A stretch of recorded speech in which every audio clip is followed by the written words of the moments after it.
Fallen leaves, adorn my night! How dare you!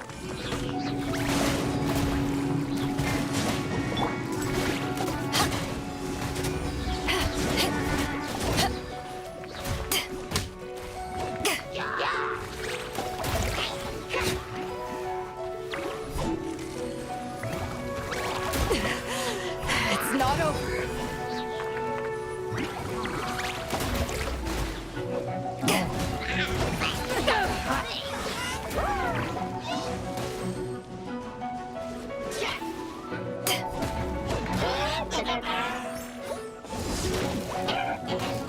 Crew, set sail for home.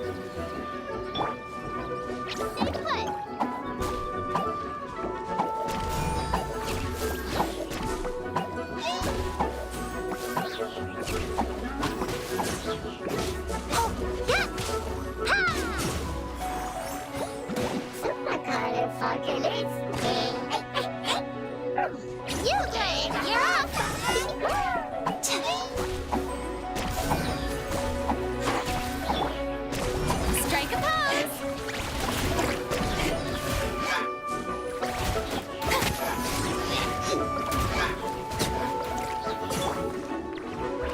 Into the wind!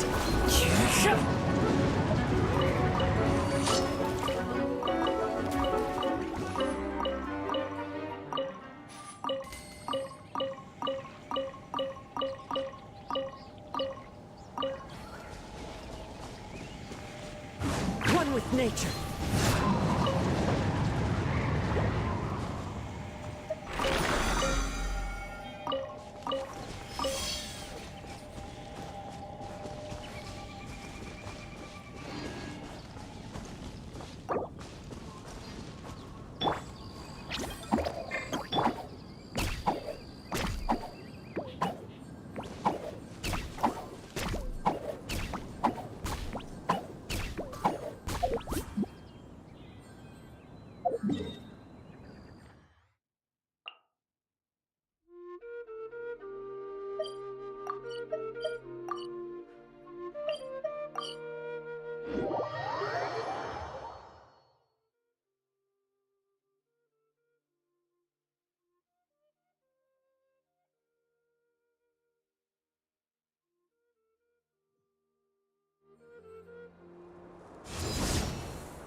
a smash!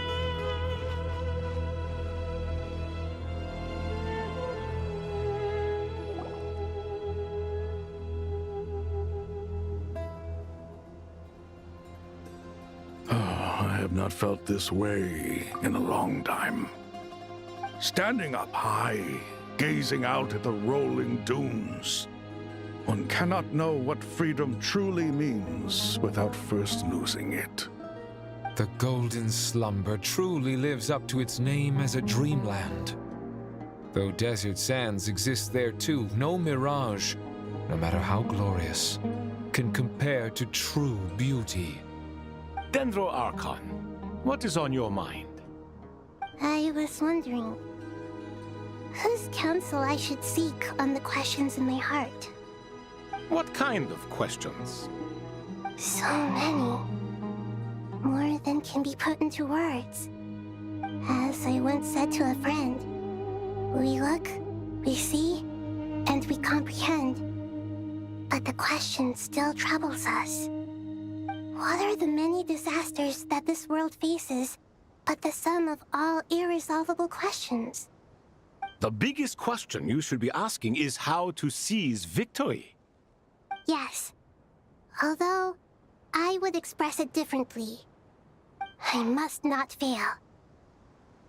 And so the question I am most curious about now is whether the path to victory will be an arduous one.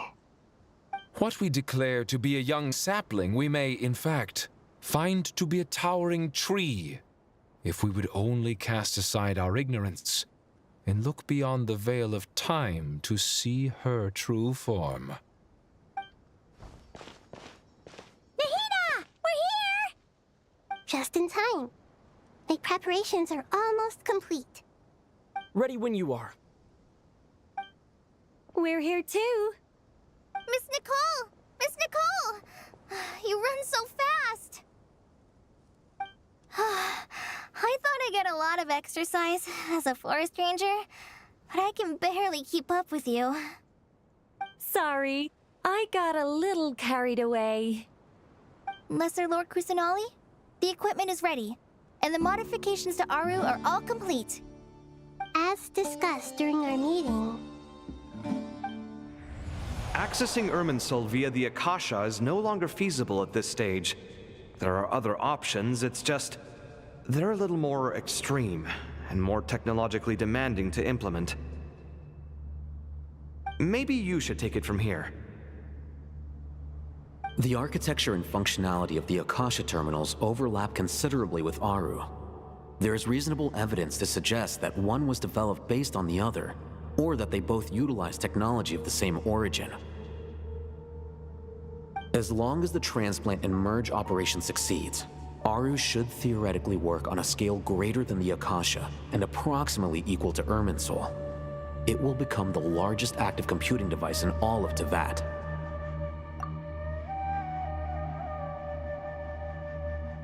A system this powerful is capable of a lot of different things. In the past, the Akasha was primarily used for one-way information transmission, but I suspect it could also serve as a central bridging hub. In the pursuit of greater knowledge, some scholars have attempted to connect their consciousness to Irminsul through the use of terminals, incense, and meditation. Correct. In academic language, scholars who reach that stage are said to have entered Satyavata life. Hypatia has performed this practice many times in the past, and she was once under my care for a period of time. Right. And this at least proves that there is a zone within Irminsul that can be connected to. that's right. Providing wisdom to the people is one of the very reasons for Irminsul's existence. I think I understand where you're going. Please, continue. In that case, I'll skip to the conclusion then. We need to further modify Aru, merge it with the Akasha, manufacture terminals, and distribute them to every single person we can reach. Every person? Even the desert folk? Yes, everyone. I've already calculated the amount of raw materials we need. So you mean we're going to get new Akasha terminals? Yes, but this time the people of Sumeru won't be using them to acquire knowledge, just to connect to Irminsul. That's the key.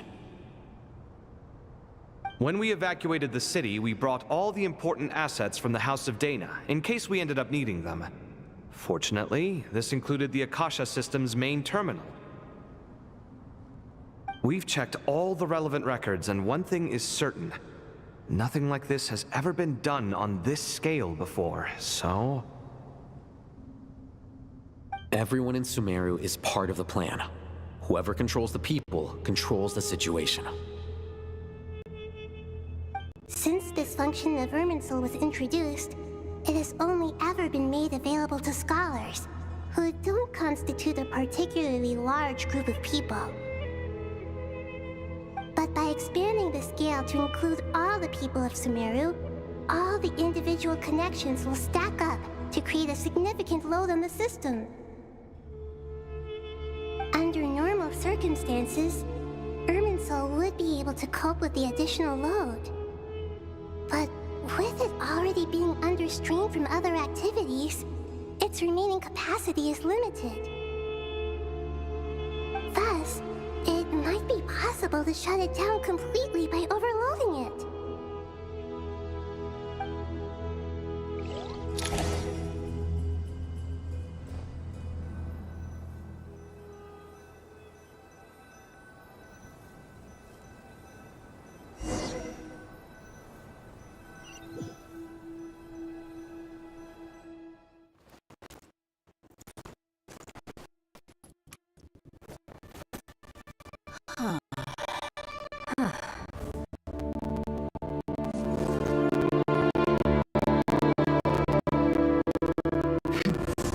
Counting down.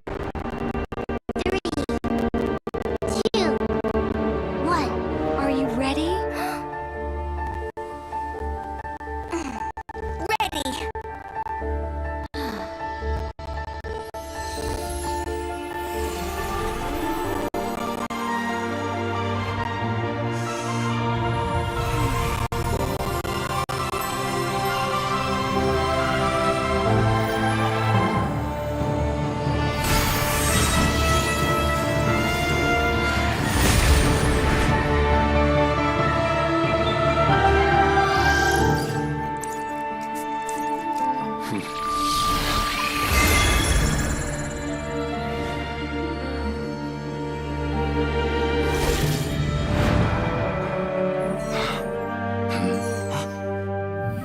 In the past, when people sought knowledge, they turned to the Tree of Wisdom.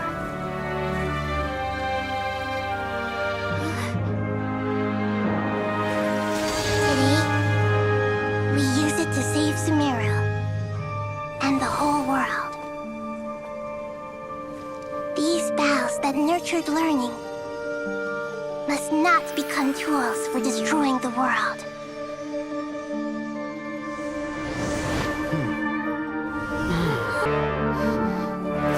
Stop. Please stop. End this transformation.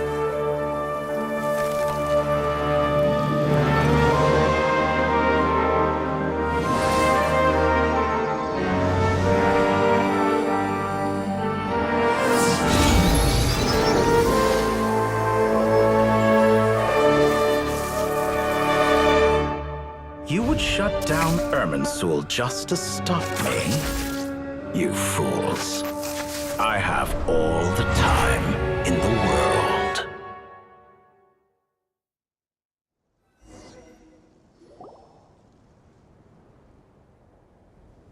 Success!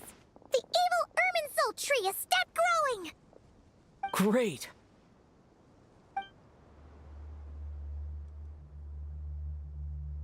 What a display of true courage. The courage to think and the courage to act. I never thought I would witness the shutdown of Irminsul with my own eyes. Perhaps this is human wisdom in action?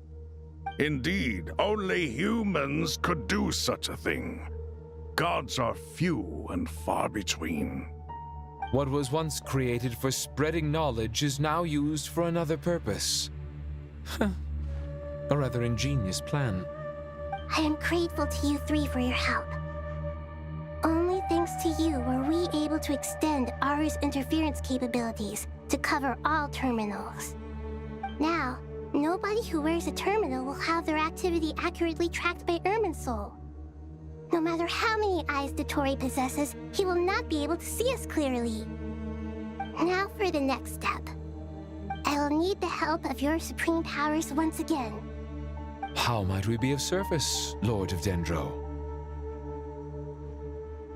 I need to reach the Eternal Oasis immediately. Right now? In that case, Ibis King, would you agree that this is a fine opportunity to dust off our old tricks?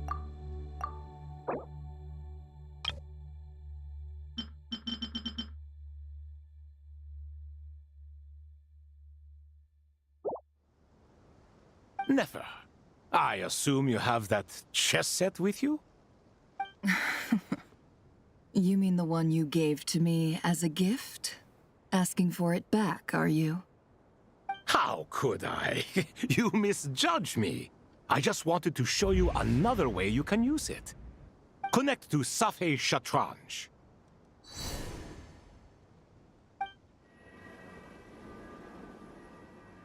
Safei Shatranj? You mean that place in the desert? Thoth's chess set gains its power from the chessboard laid out in the desert by King Deshret and ourselves. All ceremonies conducted using the chess set must be activated via Safei Shatranj.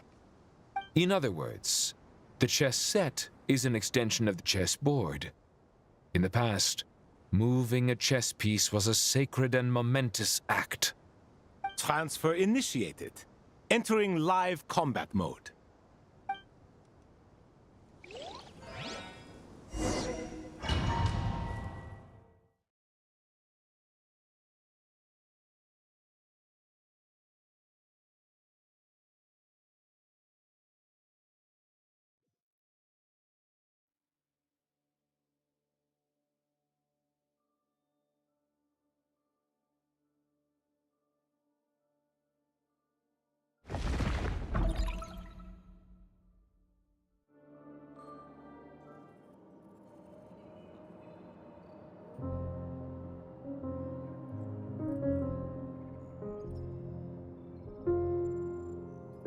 We haven't heard a single word from our spy in the desert.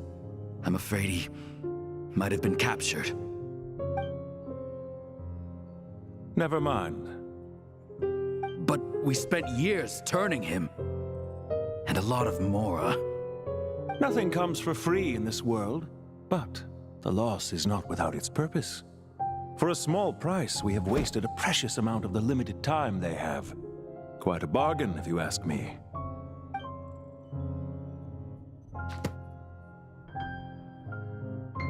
Understood. Weighing profit against loss is a necessary part of life. But to tell the truth, I have been operating at a loss since this all began. Since many centuries ago, in fact. For instance, why would a banker act as the executor of a will? If you hadn't deposited your personal belongings at Northland Bank, I would have no reason to be here right now.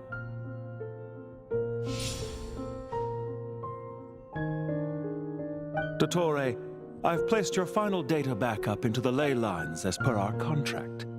I trust we are now square for the safe deposit fees you paid. Is it not a little petty to split hairs like this, given our amicable relationship? I consider sound bookkeeping a matter of principle. Do not forget that you only live to see this day thanks to me. In fact, every day of your life since you met me, you've been living on borrowed time. Why, that's hardly a fair assessment. I will concede that my survival was perhaps at your whim, but I became a harbinger on my own merits. Managing money is not like other professions. Mine is not a role I could have acquired based on your recommendation alone. and certainly not one I could have lasted so long in without genuine ability. The information stored in the ley lines is quite comprehensive. Rest assured, I have not forgotten how strong your pride is. Well, I presume you have no sense of fragmentation while talking with me. How could anything possibly go wrong with such strict measures in place? The remainder of your soul was split in two, with one half sent to Nodcry and the other stored in the most secure vault of the Northland Bank. Though I must say, your disdain for the other segments is quite amusing. Zandik is you, and you are Zandik. Zandik created the segments, yet you, a segment yourself, reject him.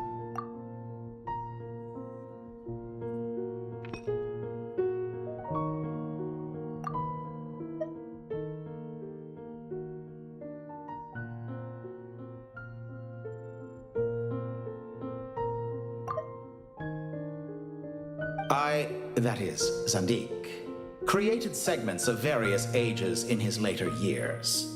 To achieve this, he had to freeze time and part with a portion of his soul. But as constructive as it sounds, it erases my uniqueness. If each segment is equally me, then by the same token, none of them are truly me. A soul living forever in the past inevitably holds different views than he did in his later years. The same thing that completes me also restricts me.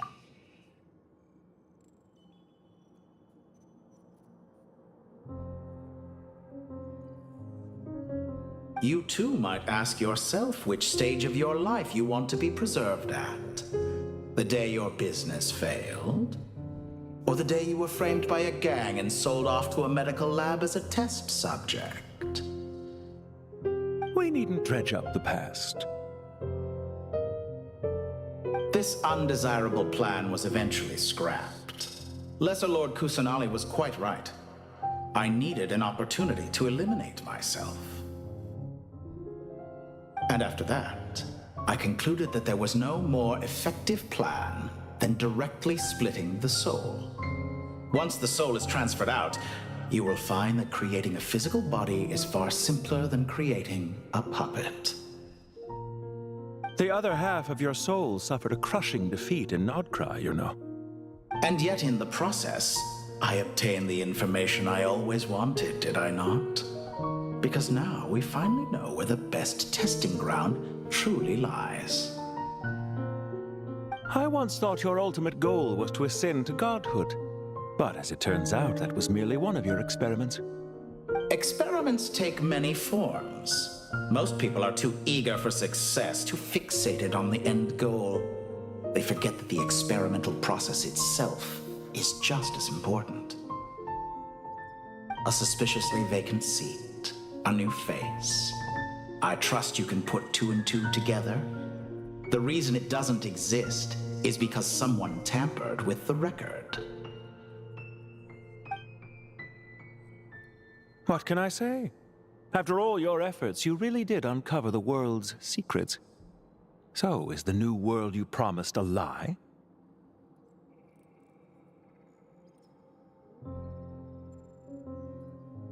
No, it never was. I am glad to be able to control Irmin's soul from within. Now I shall attempt to create a new world inside the existing one. Almost everyone faces the prospect of death, but not a single person has ever been able to experiment unrestrained in the afterlife through sheer force of will. I am the only one to have overcome this enormous challenge.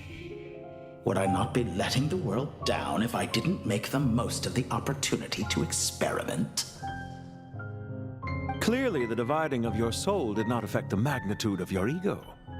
Out of all the versions of you that have ever existed, this you is the most insane and the most radical. Is that why you chose to work with me? Which was it then? My insanity? Or my radicalism? Could I call myself a venture capitalist without a suitably ambitious plan to invest in? Yours happened to fit the bill quite perfectly. Well then, I must say, While I am surprised enough that you showed up at all, what surprises me more is that you chose to present yourself as my former subordinate, and not as the banker Pantalone. Why make things harder than they need to be? Exposing my true identity in a situation like this would only serve to destroy diplomatic relations between Snezhnaya and Sumeru. I daren't imagine the consequences. Showing up in the name of the original antagonist gives you the recognition you rightly deserve, while also being sensitive to Snezhnaya's predicament. It was an easy win. As for why I'm here, if you're suggesting that your credit is in the negative, I won't argue with that. Many people say that about you.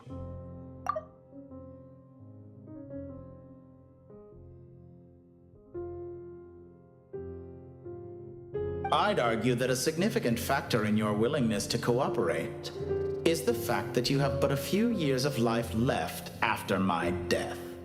Living and dying together has a way of binding two parties together rather closely. Is it not true that a relationship should be judged by both the positive and negative returns it yields? So some of what I said actually made it into your head after all. It's true that I hope you don't die too soon, but don't you find that a strange thing for me to say? After all, you've already had quite a long life, especially for a human being. Let's not pretend that you're any more innocent than I am.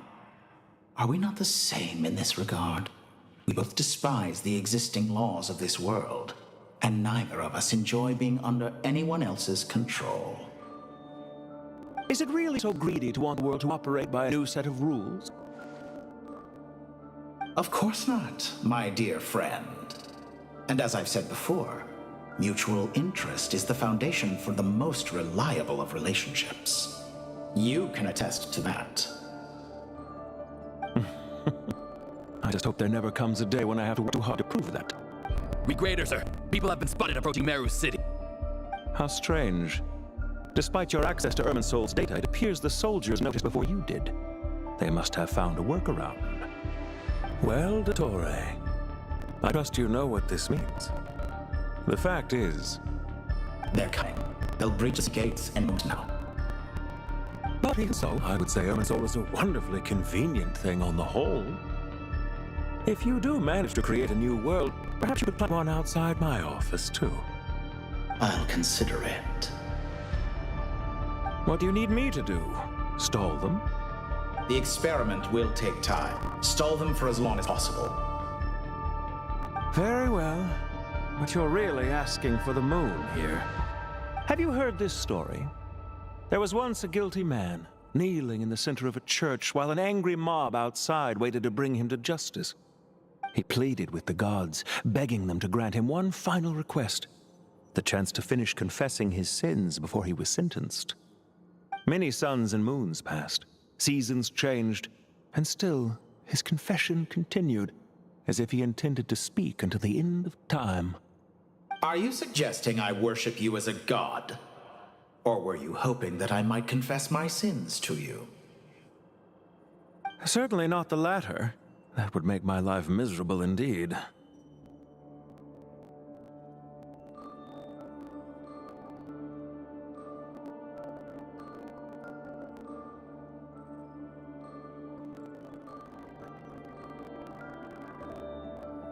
For someone who despises them so, you never seem to have any objections to me creating or becoming one.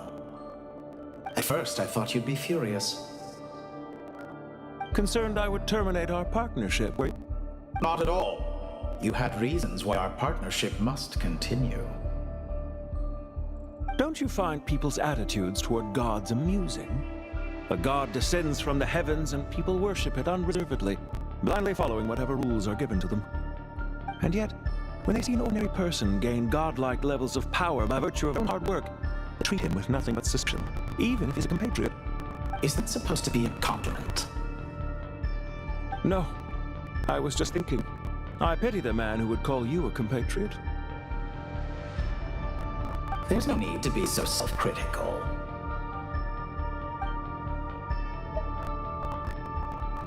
I know it's a little late in the day to be asking this, but how have you been keeping? I'm flattered that you would take the time out of your busy schedule to consider my well-being, Doctor. The part of your soul that went to Nodcry caused quite a stir, sending our organization back to the drawing board on numerous fronts. It was quite a headache for everyone involved. Dear me. I must have caused you no end of trouble. You certainly did. I had the rare honor of being summoned before the Tsaritsa with Pulcinella to answer for myself. A terrifying ordeal. Don't worry, I pulled through. At most, it's a public relations nightmare. I made sure of that. Now I'm curious. How did you explain yourself? Oh, it was quite simple. I just pinned the blame on someone who wasn't there to defend himself. I could hardly be expected to defy the demands of someone as insistent as the second Harbinger, now could I? How you slander me. You know full well I'm perfectly amenable to reason. There's no question you are partly blamed for the ruin of my reputation over the years. Do you have anything like for when this is all over? Hardly. Fieldwork always takes quite a toll on me, as you know. Once I'm back at Snezhnaya, I'll start with a well-earned cigarette. Are you so eager to ruin your lungs after I went to the trouble of replacing them for you? But feel free to try to stop me.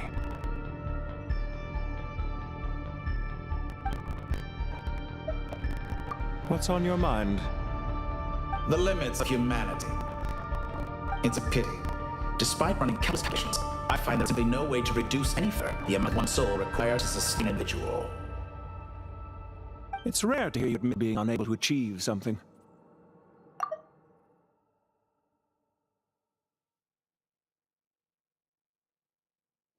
I beg to differ. For instance, as I've told you before, the original me was prone to motion sickness and couldn't make long train rides. Ah, yes, of course. One of the reasons you often sent yourself out on errands. What are you thinking about now?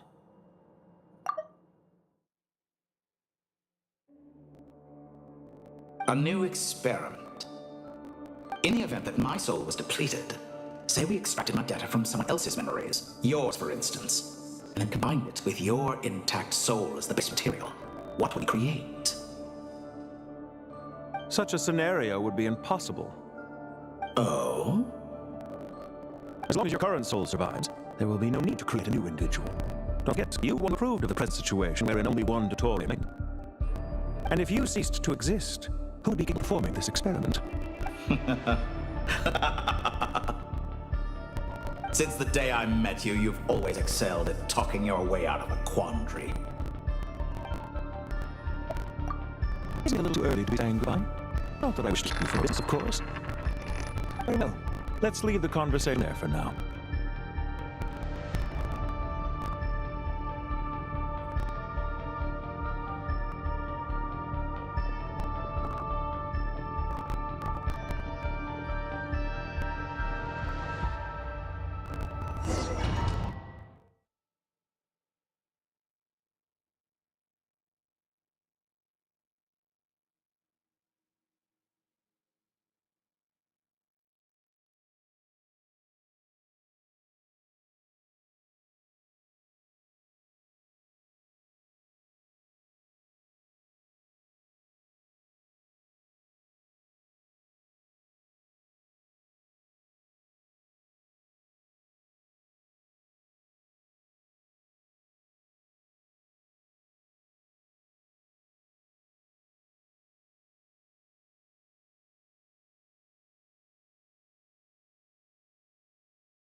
The power of King Deshret's 7 pillars is truly remarkable.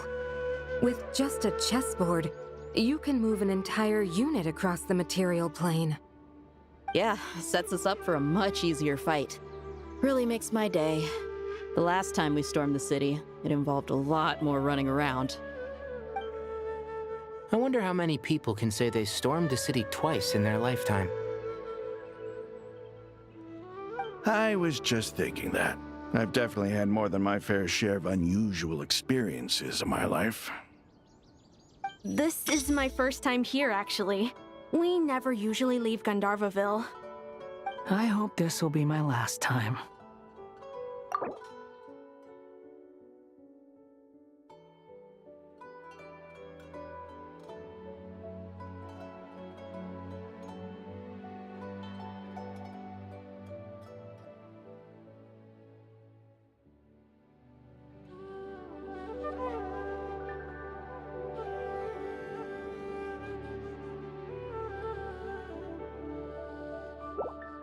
Does everyone have to chime in?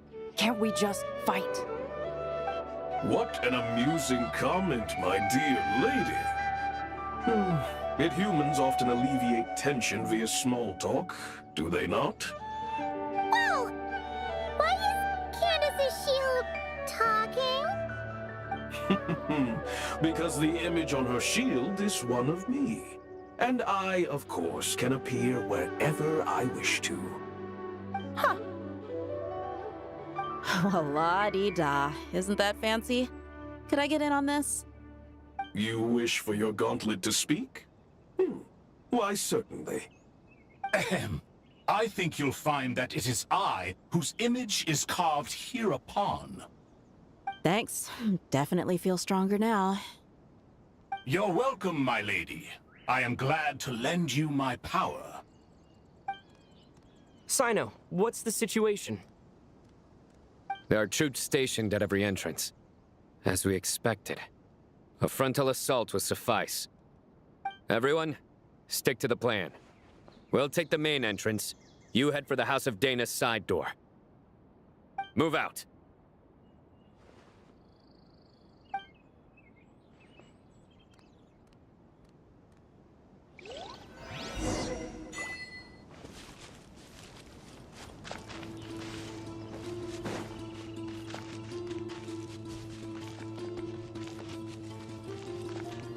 Out of my way!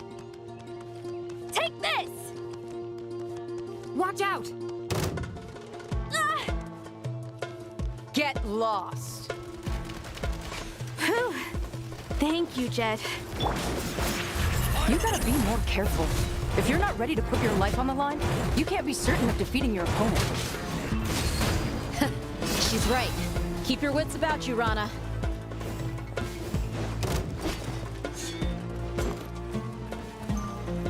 Pay your dues.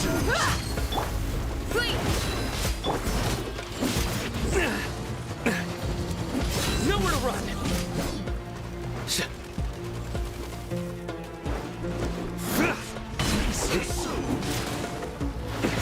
I'm used to it. No escape. Yield! Buckle up! Cha! Hi! Ha! Ha! Ha! Cha! Prepare. Take them out and secure the harbor. Reinforcements will arrive by water. Consider it done. Show no mercy. Judgment is upon us.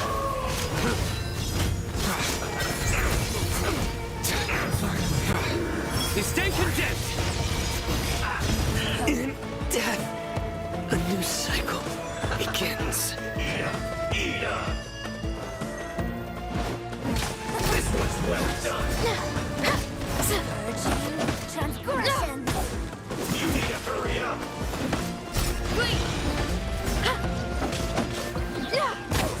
We shall prevail! Yield! Out of my sight! Let's get it on!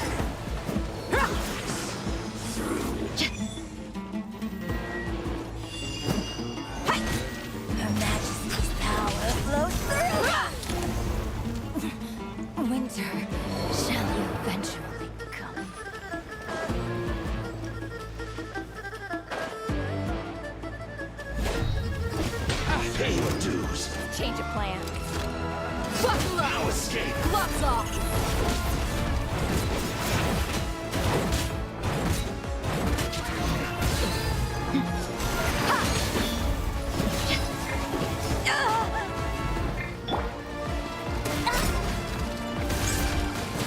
Prepare yourself! You're a Back to Hear my prayer. Look alive!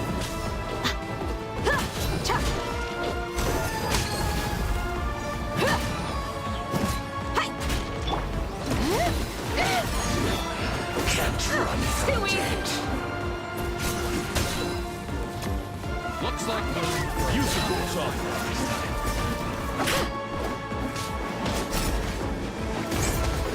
Resistance is futile. Save yourself. You're a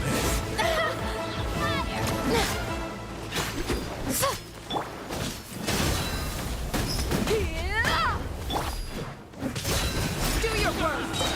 Grant us your blessing. You asked for it.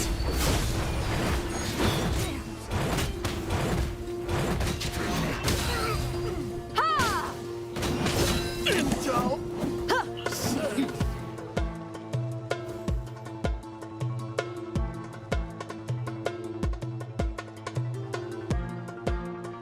Waterway secured. Brothers! Sisters! Perfect. Just in time. Welcome. Once we've linked up, we'll continue the advance. The team has arrived at the north entrance, as planned. Good. Press on.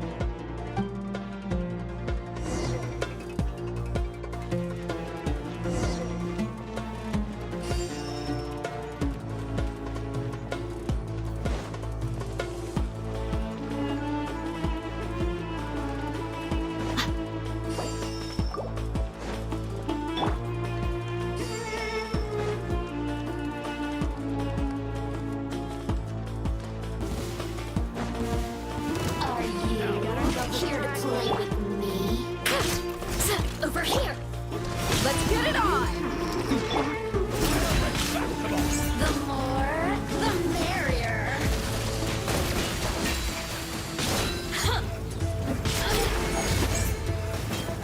Here. Let me amuse myself.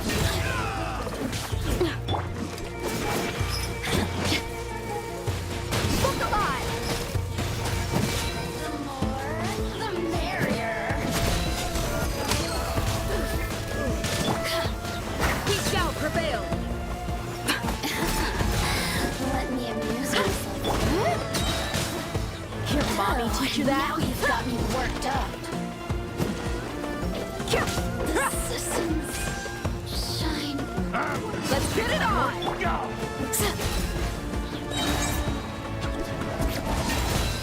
Hear my prayer! You're dead meat!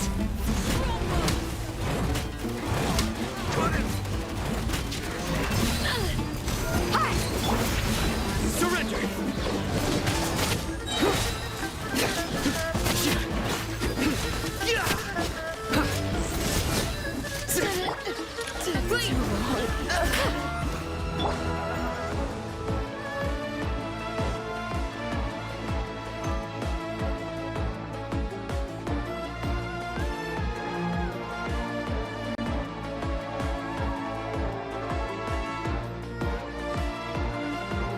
Look out! It's an ambush! Finally. We need to hurry. Take the middle road now. Mahamacha Sino, area clear. Don't relax just yet. More Fatui approaching from the right.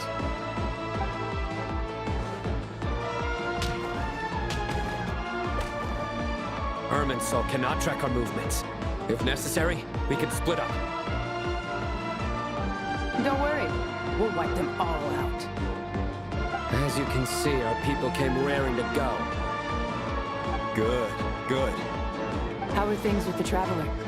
Can Tainari keep it? He can handle it. All right. You know that's not what I meant.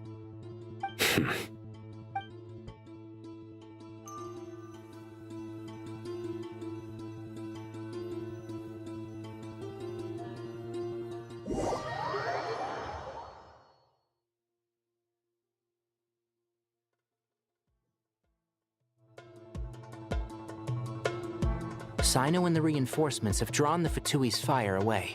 It's our turn. By using a cluster leaf of cultivation, we can pass through certain terrain silently. Good luck with that. We'll just fly up there. Huh? Oh, yeah. Paimon forgot she could fly. Ready? Ready.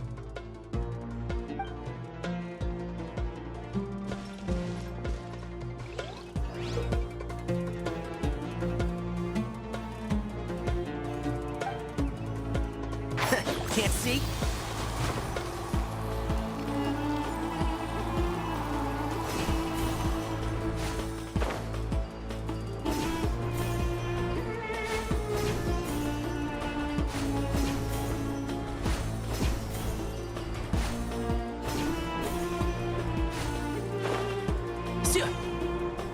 And shroud!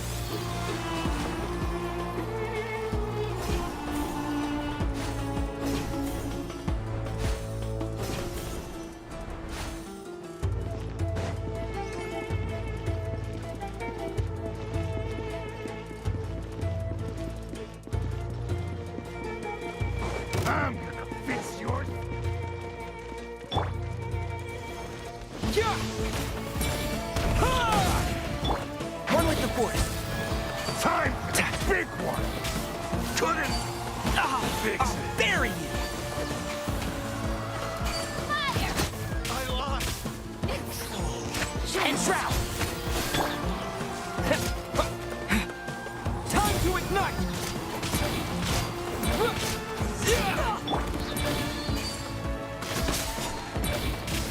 So quiet.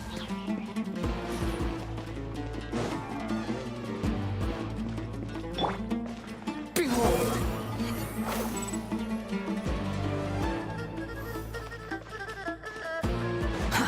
Too slow.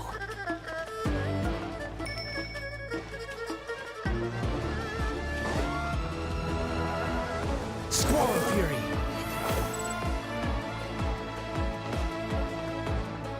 Quit following me.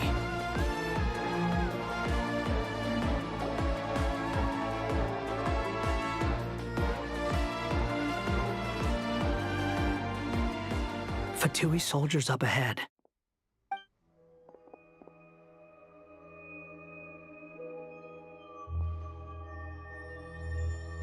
Careful. Prepare for battle. Hey! There's people over there. You have some nerve showing your faces here in the center of Sumeru City.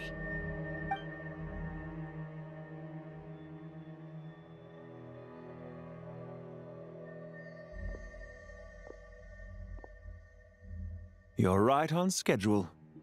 Well, this guy sure as heck isn't your average Fatui sergeant. They've stationed quite a few people nearby. It definitely looks like they were waiting for us. But something feels off. Everything about this guy feels too deliberate. I highly doubt he's just a subordinate of Dottores. And he's no mere sergeant. Whatever his rank is, it's high. Much higher than we thought. So you've been waiting for us. But it looks like you're geared up for a conversation, rather than a battle. Very clever, General Mahamatra Sino. I know you're the one in charge of this siege, and I look forward to making a deal with you. A siege? Sumeru City belongs to us! Historically, yes. But things can always change. We have quite a sizable force with us, you know. For instance... There's a Fatui ambush at the north gate. Can you handle him? We can for now. Yes, I'm quite sure both sides can hold their ground for the time being. The battle has not yet reached its climax. Surely some of those here are people you count as friends. Once a war begins, some people must die. I doubt you wish that fate upon anyone you know. Wait a second. It's a trick. He's not even there.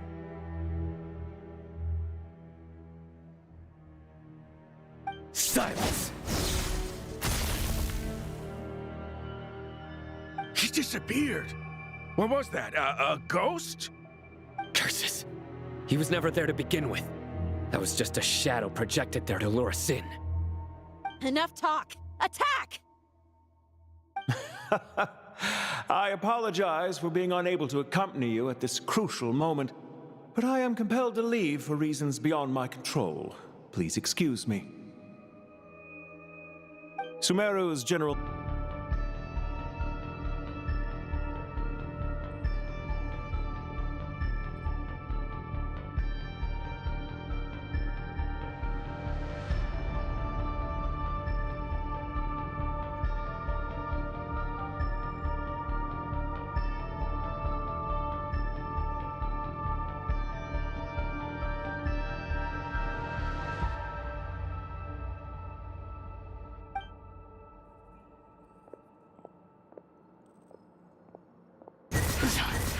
Why won't this thing budge?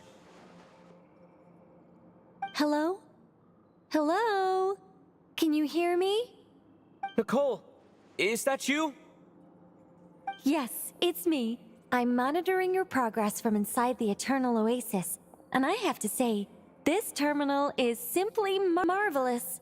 It makes tracking you so much easier. I couldn't see anything at first, but now that you two are inside, I can use your location with support from the terminals to get a partial view of the situation inside Irminsul. It's not the clearest image, but it's better than not being able to help at all. So, here I am. I can't intervene directly, but I can help to guide you out of the jam you're currently in. So please, just follow my lead. Dottore in his current form is a blight upon both Irminsul and the ley lines. Pay attention to your surroundings. There must be sources of his contamination nearby. The corrupt... Is that one of them? Precisely. Take it out.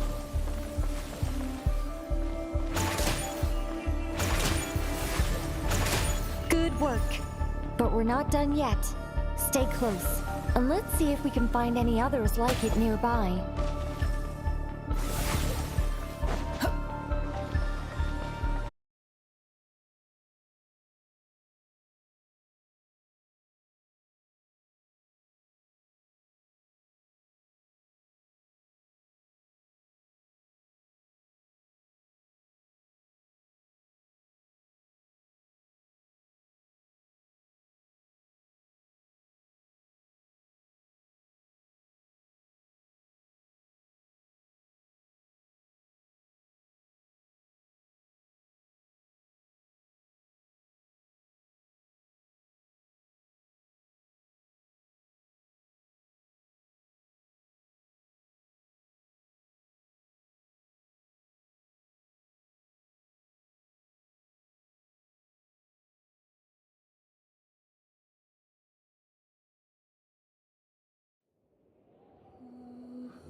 The wind rises.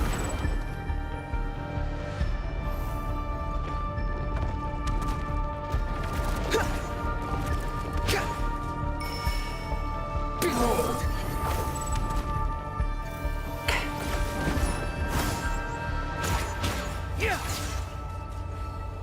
The wind rises.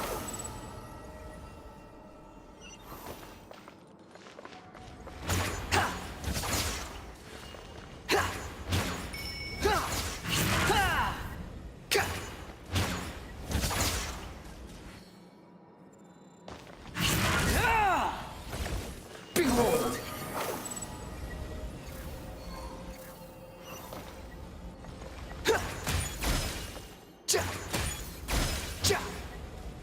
The wind rises.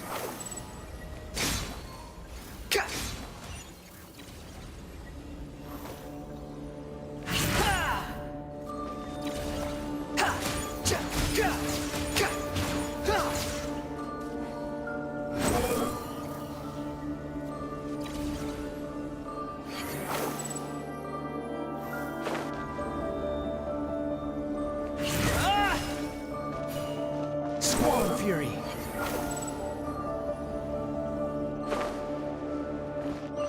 The same old trick again? Are you kidding me? Let's handle it just like we did before. This cheap trick isn't gonna stop us.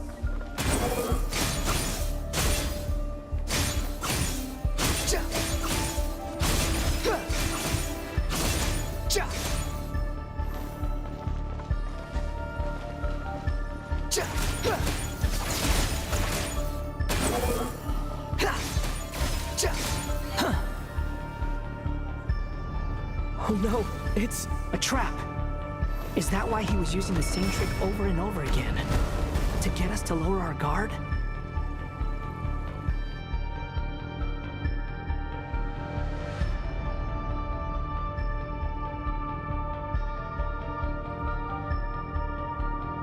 I'm trapped!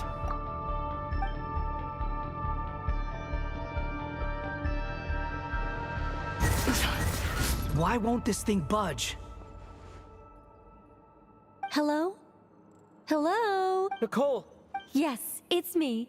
I'm monitoring your progress from inside the Eternal Oasis, and I have to say, this terminal is simply marvelous. It makes tracking you so much easier. I couldn't see anything at first, but now that you two are inside, I can use your location with support from the terminals to get a partial view of the situation inside Irminsul. It's not the clearest image, but it's better than not being able to help at all. So, here I am. I can't intervene directly, but I can help to guide you out of the jam you're currently in. So please, just follow my lead. Dottore in his current form is a blight upon both Irminsul and the ley lines. Pay attention to your surroundings. There must be sources of his contamination nearby. The corrupted information is his means of manipulating the environment. You must destroy them. Is that one of them? Precisely. Take it out. Good work. But we're not done yet. Stay close. And let's see if we can find any others like it nearby.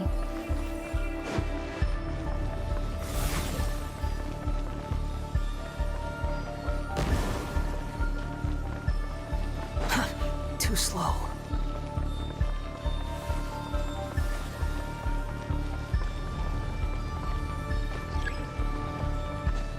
Behold! This must be another one. Agreed. Now... Oh, wait! Watch out! It's Dottore. I think he's found us. The seal is broken. Quick! Get out of there!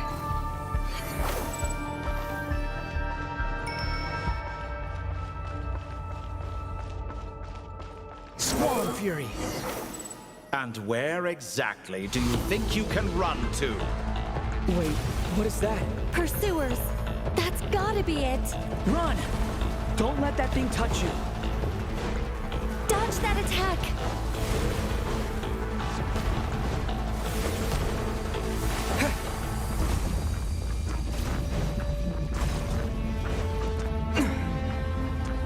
There's more than one path. Which way do we go? To the left! Trust me!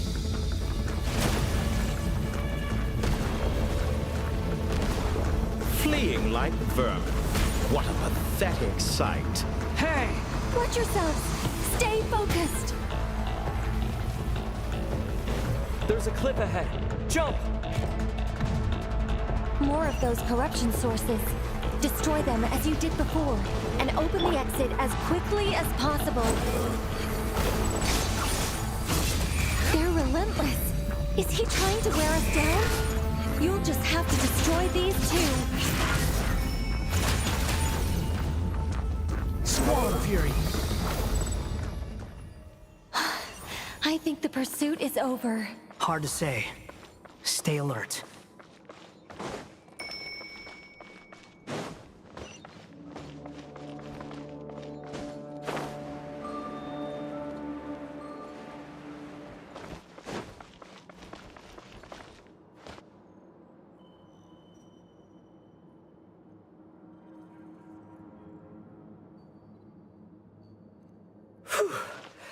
I think we've made it to relative safety.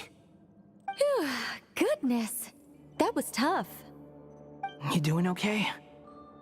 I'll be fine. Don't worry. Take a short rest, and then... Nicole? Nicole! The connection's been cut. But that means...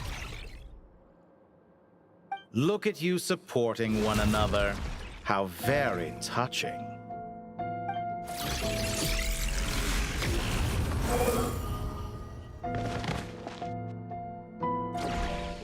Dottore! Took you long enough to find us. You're more useless than I thought. Oh, really? I think I deserve a little more credit for my methods than that.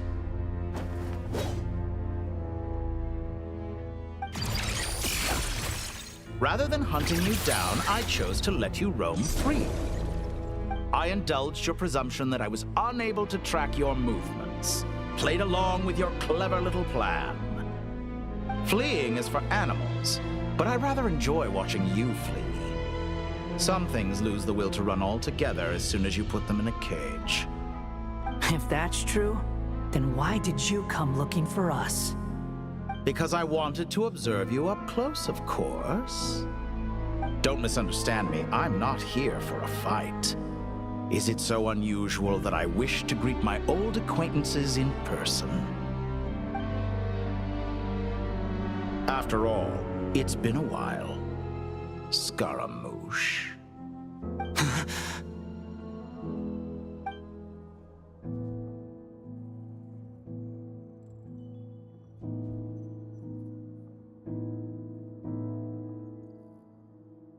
Why are you so afraid? I have done nothing unprecedented in discovering the truth. Nor did I go to any great lengths to uncover your story. You made a bold series of moves in deciding to erase yourself. And with the power of this great chronicling device called Irmin's Soul, you were able to achieve something quite remarkable. Once most people form an opinion about someone, it tends to imprison their mind. Yet you managed to erase every trace of your existence. A novel take on death indeed. However, this meant that you stood out to me all the more when I saw you in Nodcry. I didn't even have to go looking for you. Just the sight of you was enough for me to intuit the truth. For someone in my position, connecting the dots was a trivial affair. It would have been more surprising if I hadn't managed to piece it together. You seem very pleased with yourself for figuring it out. I'm sure you'd even be more delighted to learn the full extent of your crimes. That would hardly be necessary. Besides, isn't there something that concerns you more right now? Something that fills you with dread? Let me put your mind at ease. I have no intention whatsoever of restoring any of the records you deleted. For one thing, it would be exceptionally difficult. But more to the point, I doubt that the prospect of losing your current life is all that frightening to you. Because in your case...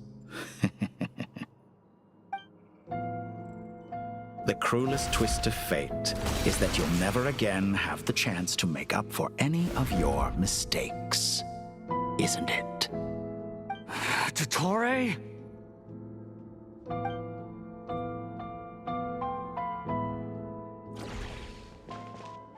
All here shall bend to my will.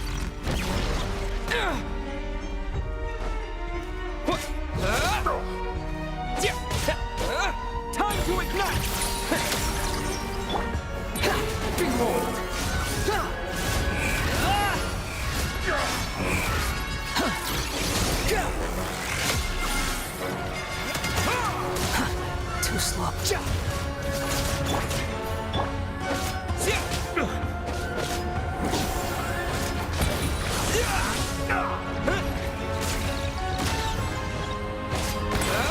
I'm afraid you'll need to do better than that to take me down. I expected you to have grown stronger. Ah, how foolish of me. I forgot that you lack any means to increase your power. You will pay for everything you've done! Oh, will I now? What?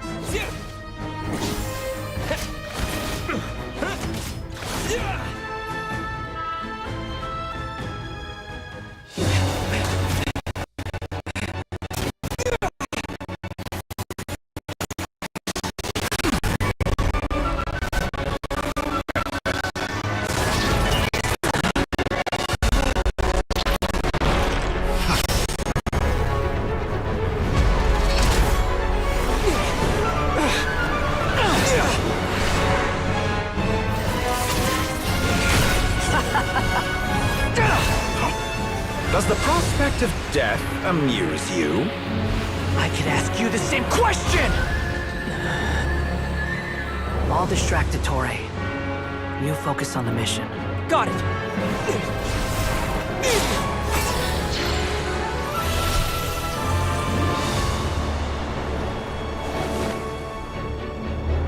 For the hopes and dreams of the masses.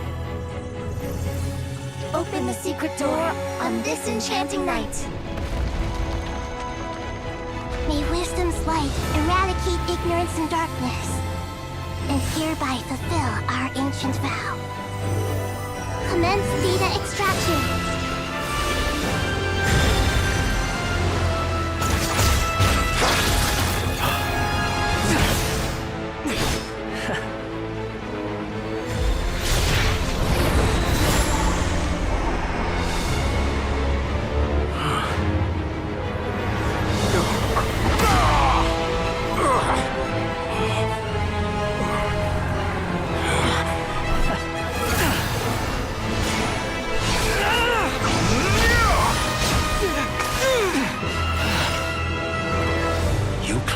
Outdated ideals and stand in the way of progress.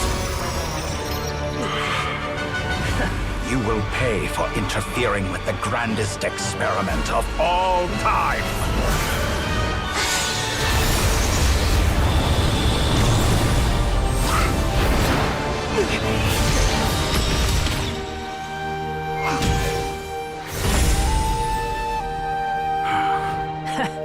Good timing. Ettore, as clever as you are, you fail to understand wisdom. Wisdom takes many forms, but the path you have chosen eschews them all. Huh.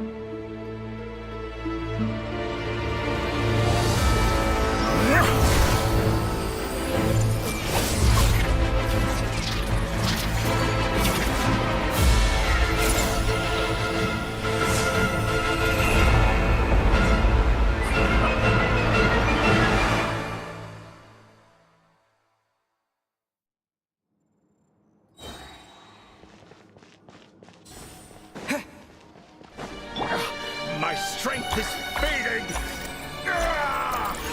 Since you are within Irminsul, it stands to reason that any power you wield comes from it. You're extracting the information from Irminsul just to strip me of my power. I will find his weakness.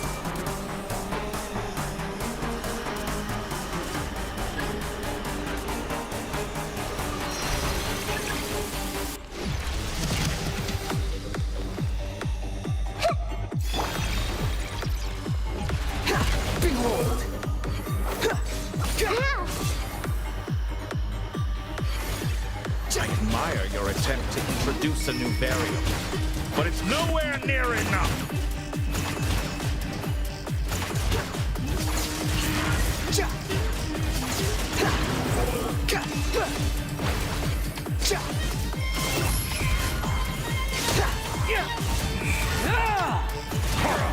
A petty trick. This may hurt a little. Score confirmed! By ever... Cry louder! Swallow Fury. Ha!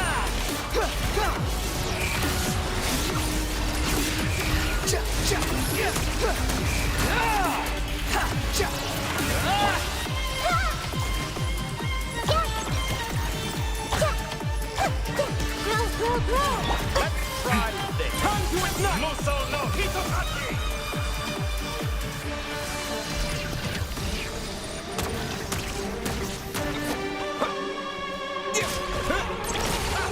You won't distract. They're so close. Just hold on a little longer. I'll hold him up. Traveler, Hat Guy, the rest is up to you. We certainly have a knack for surprising each other, don't we? I'm just getting started.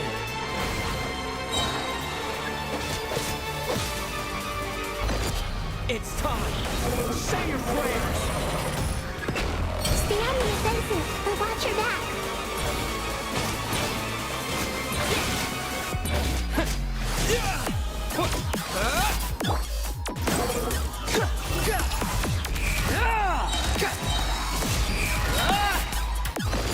It's time.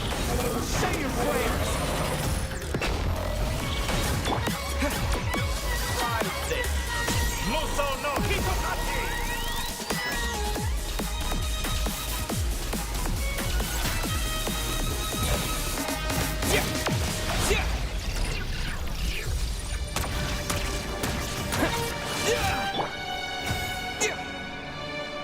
Burn all before you!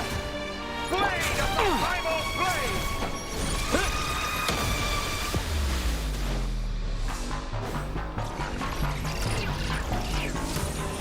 Time to ignite!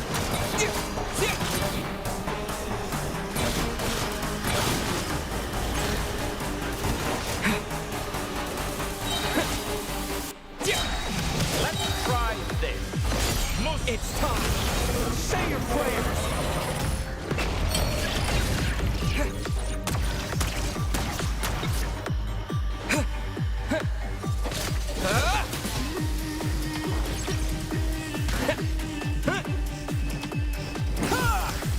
Burn all before you! Blade of the primal blade!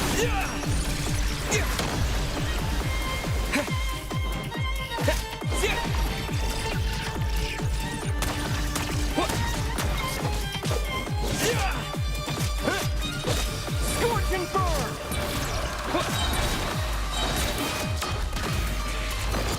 It's time. Say your prayers. Oh no, Hitokachi!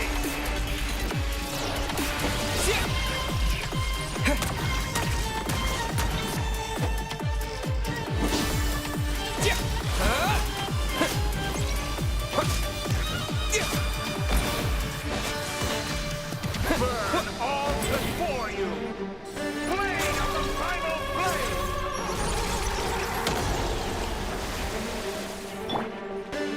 The wind rises.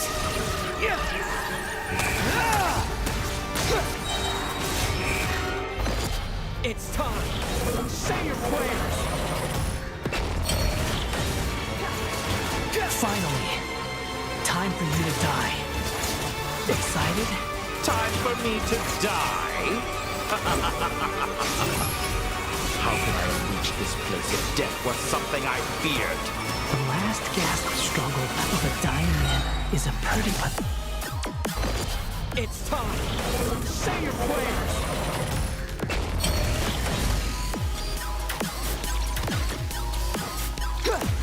The wind rises. Burn all Upon the gale. before you! Blade of the How primal amusing. blade! I'm used to this.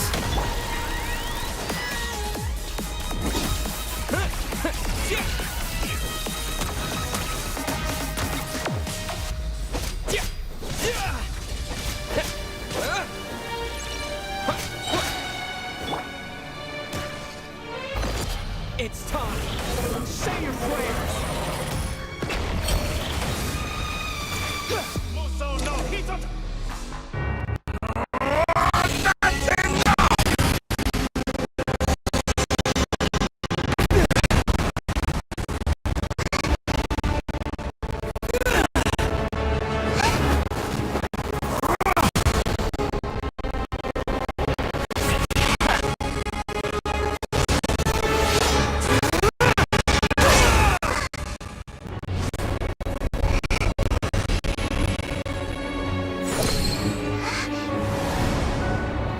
It's all yours. Do with it as you see fit.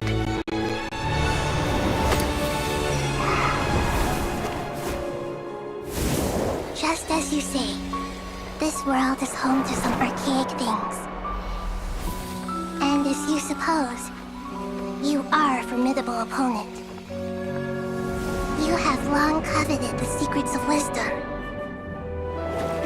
So now, I will demonstrate true wisdom in action. I invoke my supreme authority as the keeper of Irminsul. Commend me or condemn me, but give your verdict now!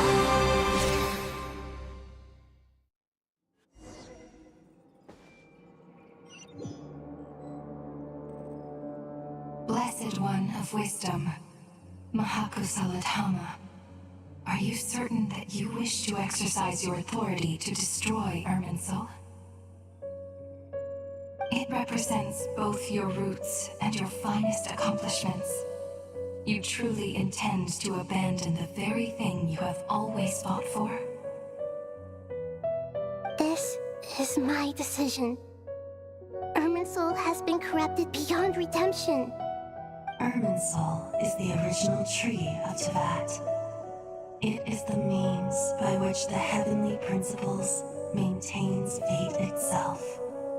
The 7 Archons should honor and revere it, for their authority was bestowed upon them by the heavenly principles. It is precisely because I honor and revere it that I fight for the humanity it exists to protect. Wisdom is knowing how to weigh the options and make the right decision. If you truly care about the fortunes of this world, then it is me you should seek to preserve. Planting a seed begins the chain of cause and effect. Since you have become a great tree yourself, why should the loss of another tree be anything to fear? Till we meet again, Lord of Dendro.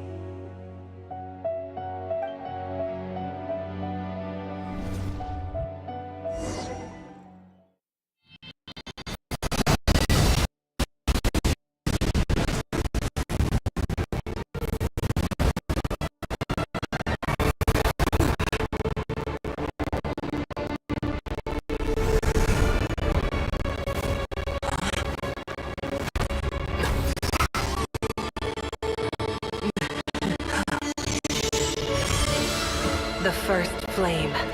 The pure, cleansing fire.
Shall we? Where were we? I was suggesting that you needn't perform when signing a contract. You're only sitting here because your bank demanded an evaluation of the trustee.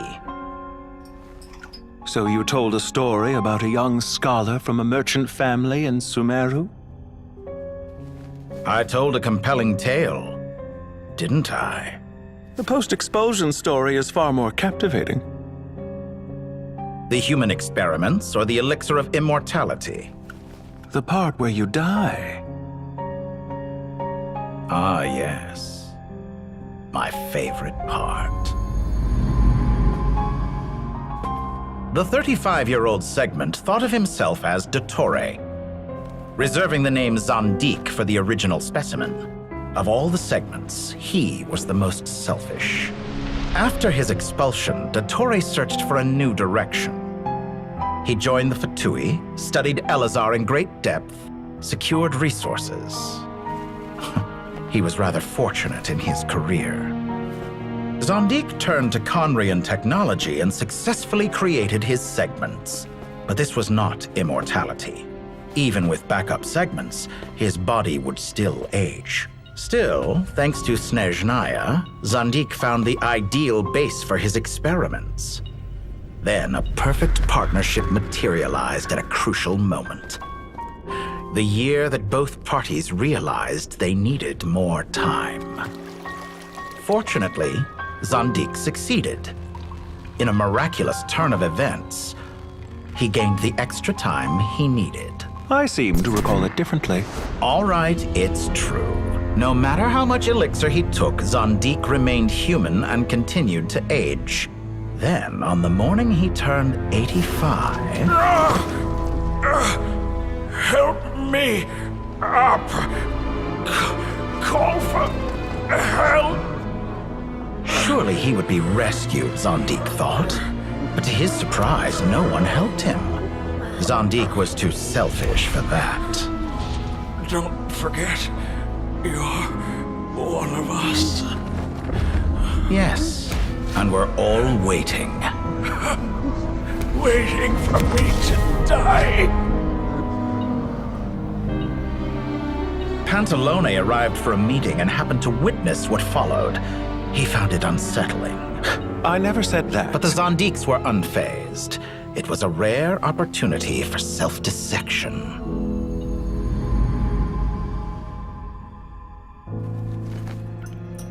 What does all that have to do with you depositing your data at Northland Bank? It has made me cherish my time in this world all the more. Fair enough. So you do have a sense of self-preservation.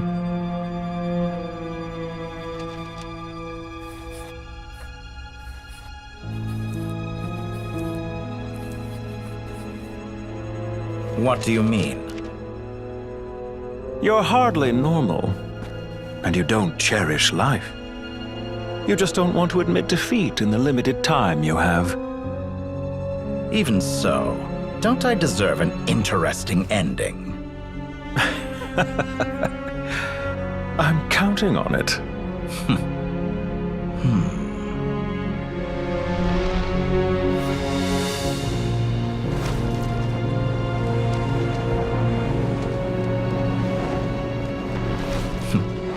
If nothing else, I expect my funeral will be a grand affair indeed.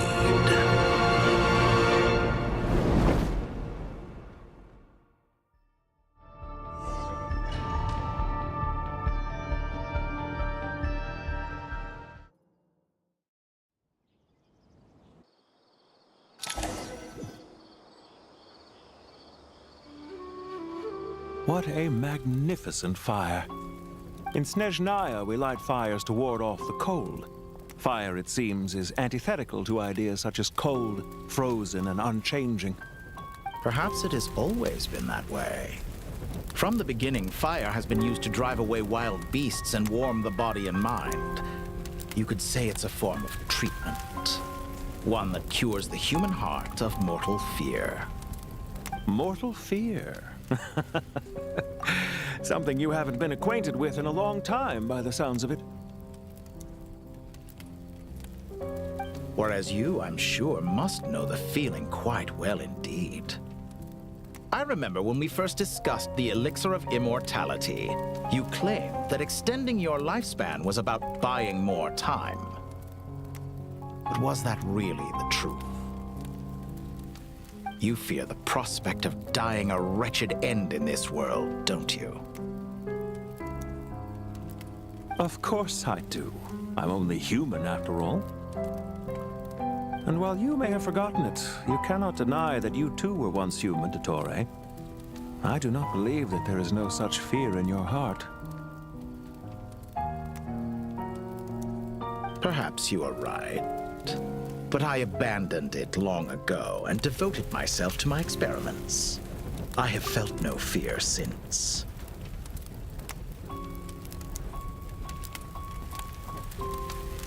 From the very beginning, I never thought you could win this game. But still you came, contract in hand, to honor our agreement. Because I am a reputable partner. And as we have discussed, experiments are about more than results alone. The process is equally important. I have come here and completed my creation, and I do not regret my decision. I'm afraid your journey ends here. After I die, there will be no one to make the elixir of immortality, and your remaining stock will only last a few more years. How then will you prove that you didn't perish in this incident alongside everyone else? When I feel optimistic about market environments, I never forcibly adjust them. They have their own direction, and I myself am one such environment. I have been quite particular about many things in my life, but where the manner of my death is concerned, I choose not to be. You make yourself sound so magnanimous. Oh, but I am, and I hope you will be too. It may have been a long time since anyone told you this, Dottore, but I recognize that you are a truly rare talent. Ha! I can see it. The experiment in blasphemy that I've been performing all this time. It has been a long process, and I do not care about the results as much as people might imagine. If the very goal of your experiment was to explore infinite possibilities, then there was never any reason for it to end. Indeed. Yet now, the experiment has officially drawn to a close.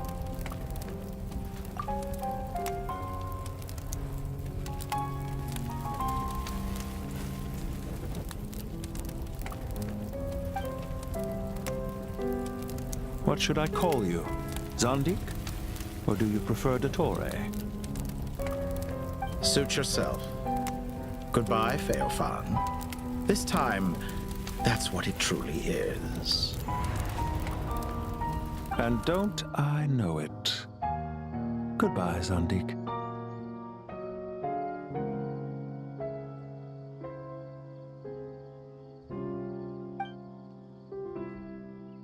I could have carried out many more experiments, but to me, Lord of Dendro, this outcome is certainly not the worst.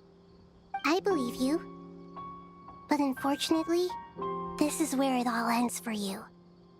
This experiment does not belong to you, nor do any of the results.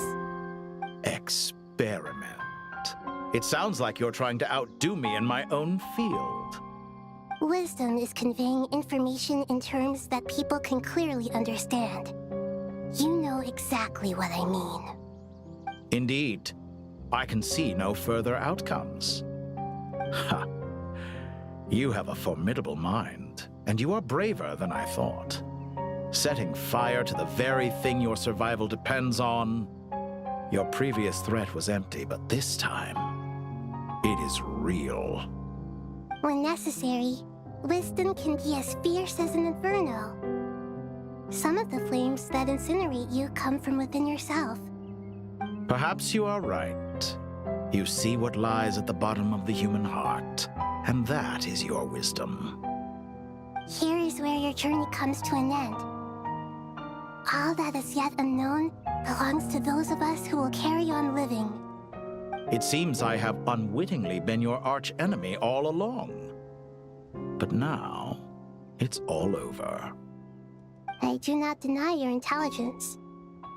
But what you refer to as experiments, I would never describe in those terms. They are events that take place in the real world, and they are so much more than mere data.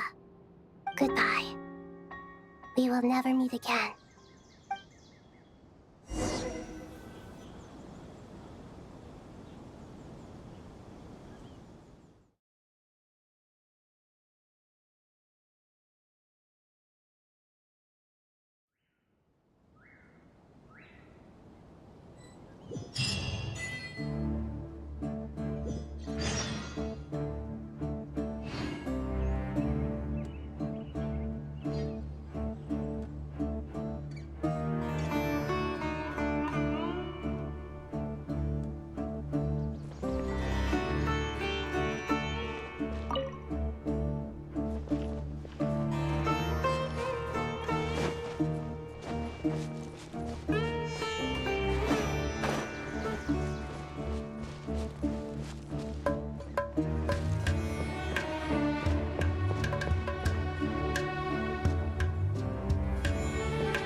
Well, that's the last of them. Everyone on the list is already back where they should be. It was a long, hard road, but we finally finished escorting everyone back. I just pray that we'll never need to leave again. I hope we can stay here forever in this peaceful paradise of our own choosing. Paradise. In the annals of the Temple of Silence, that word carries great significance. It represents the hopes and desires of the gods. Their longing for a place to rest. I wouldn't think gods need such a place. People always think they're the only ones who can lose their homes. They forget that gods too need a place to reside. As the Goat King once said, "A god without his people shall cease to exist." Gods need their believers every bit as much as their believers need them. Only we can truly understand how much the desert faith has faded over the centuries. But we still talk about the gods as though they're part of our lives. Given the myriad ways in which gods and humans interact, I'd say they really are. How else could Dunyarzad consider the Dendro Archon a friend? Well, that sounds about right to me. Describing them as friends sure makes us feel a whole lot closer. If you told me a few years back that I'd have this many friends, I'd have called you a liar. Belief is a choice, just like friendship. We've made our choices through battle. The right ones, wouldn't you say? I'll be heading back to the Temple of Silence. I heard the Goat King and the Ibis King decided to pay us a visit. How about you? It's back to Aru Village for us. Still plenty of supplies to distribute and people to help. Until next time, old friend. As long as you can find the time, you're always welcome to visit us in Aru Village. Right back at you. Make sure to drop by the Temple of Silence the next time you're free. Or it is that two of the other 7 pillars, Shezapank and Bennu, might also be dropping by. Since you're wearing the symbols of their power, it'd only be fitting if you came to see them for yourselves. Dropping by? That makes it sound like they're visiting a neighbor's home. Well, the temple was founded by Hermanubis, so I guess to them, that's exactly what it is. Guess that's true. All right. We'll make sure to find time to stop by. Stay safe on your journey home. I will.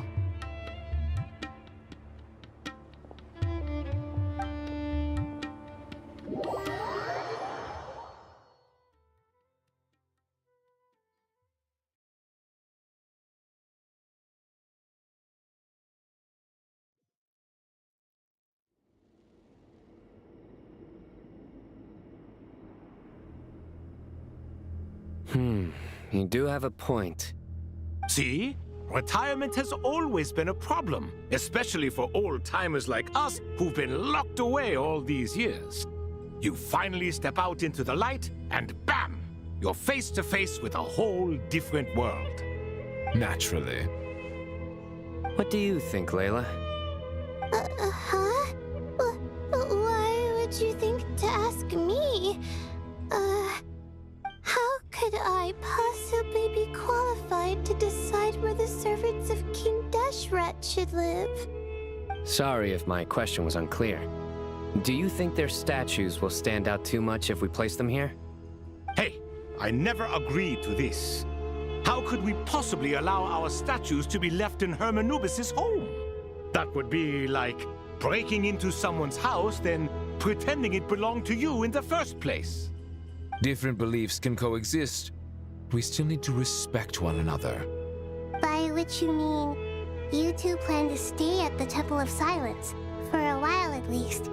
But you have no intention of relocating your statues here. So, you see this as sort of a family visit? Is that correct? Family. Huh. You could say that. In a sense, Hermanubis would view this as his home. Just look at this place. Magnificent, is it not? The sad truth is, in the past, all 3 of us invested so much into misguided ventures. We failed to build what we should have, and wasted so much time instead. And what do you mean by that? I mean that for the most part, time spent associating with the likes of Sobek and, let's say, Thoth, might reasonably be considered wasted. Why does that not surprise me? Go on. Anyway, given how much time we'll all be spending together, I'd say that the bonds we built will end up proving to have been a sound investment. Once Sethos, the current leader of the Temple of Silence, returns, you can discuss the matter of staying here with him. But judging by the expressions of everyone here, I imagine you'll receive a very warm welcome. This sacred ground houses untold knowledge, after all. What better place for the servants of King Deshret to appear in the mortal world? How about we share a meal together first? I imagine it's been many years since you last tasted fresh food. Oh, that sounds wonderful! After so many hundreds of years, I can only surmise that desert cuisine has become a lot more varied. Are we having a get-together? If you'd like, I can help prepare some food. After all, Lord Thoth, you helped me so much in the desert, and I still haven't properly thanked you. Oh, my, that would be wonderful. I'm touched that you still remember. How the times have changed. To the people of today, it seems the Ibis King has become a kind and passionate god. And you, Mr. Herreshoff? What kind of god do you wish to be? To be honest, I haven't given it much thought. How about you, Dendro Archon? Do you have any hopes for your future? Me? I'm very happy with my current life. Forgive my bluntness, but you do not seem to derive your authority from majesty and might, like Lord Al-Ahmar. Clearly your approach has its advantages, but also its dangers, don't you think? I do, but projecting a majestic front doesn't really suit me. Besides, my relationship with others isn't simply one of a god and her people. Not putting on airs might earn you more adoration. Exactly. Besides, I really like parties where everyone brings their own food, and we all come together to share. You should join us. I'm sure you'll find it fun. Last time when we got together for a picnic near the Avidia Forest, it was quite the occasion. Seeing as you're already here, how about we hold the next one in the desert? Can we do that? Wouldn't Tainari have to transport a ton of drinking water? Don't worry, I can help out. Layla, would you like to join us next time? Me? Sure. The more the merrier. That way we... Don't take this the wrong way. I just think you should know. When it comes to passing the time, chess is more our thing. In that case, Dendro Archon, what do you say? If I were to compete against you, I can't say with certainty I'd win, but I certainly wouldn't mind giving it a shot. Where's Sobek? I'm sure he'd be good for a few rounds. Cards, cards, cards! I'll always prefer chess. I wonder what variant of chess we're talking here. Mr. Thoth, is there some sort of astrological significance to this game? Oh, I'm glad you brought that up. As long as the leader of the Temple of Silence agrees, we can search Hermanubis' place for books to teach you how to play.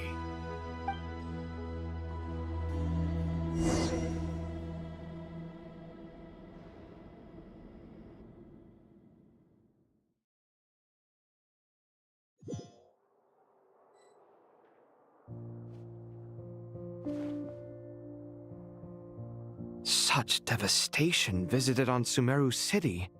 So many houses destroyed or damaged in the fighting. Who could have foreseen this? Look at all of this. It's going to take me forever to tidy up. I suppose living below the academia doesn't always work out to your advantage. I would have thought a little appreciation of my sincerity and effort in helping to clean up this mess might be in order. Helping? Effort? This is your house! Of course you should be putting in the effort! If anything, I'm the one who's helping. So you see yourself as just a helper in this situation. I must admit, I'm rather shocked. If you're trying to say that since I live here too, I have an obligation to tidy up, fine, I suppose I do. Wait a second, stop changing the subject! Nevertheless... In the wake of a great storm, a missing roof is a predictable inconvenience. Can you stop making it seem like I care more about this house than you do? Doesn't it upset you at all to see your home in this state? I won't pretend it's ideal, but that's no reason to be upset.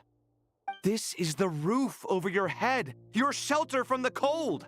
The furniture is scattered, the paintings have fallen off the walls, the windows are shattered.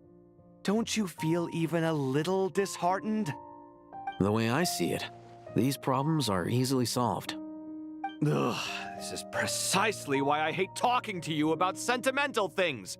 It's like banging my head against a wall. You simply don't understand just how much work goes into making a proper home. It sounds like this is causing you a lot of anguish. You mean the house or the paintings? I mean your sentimentality.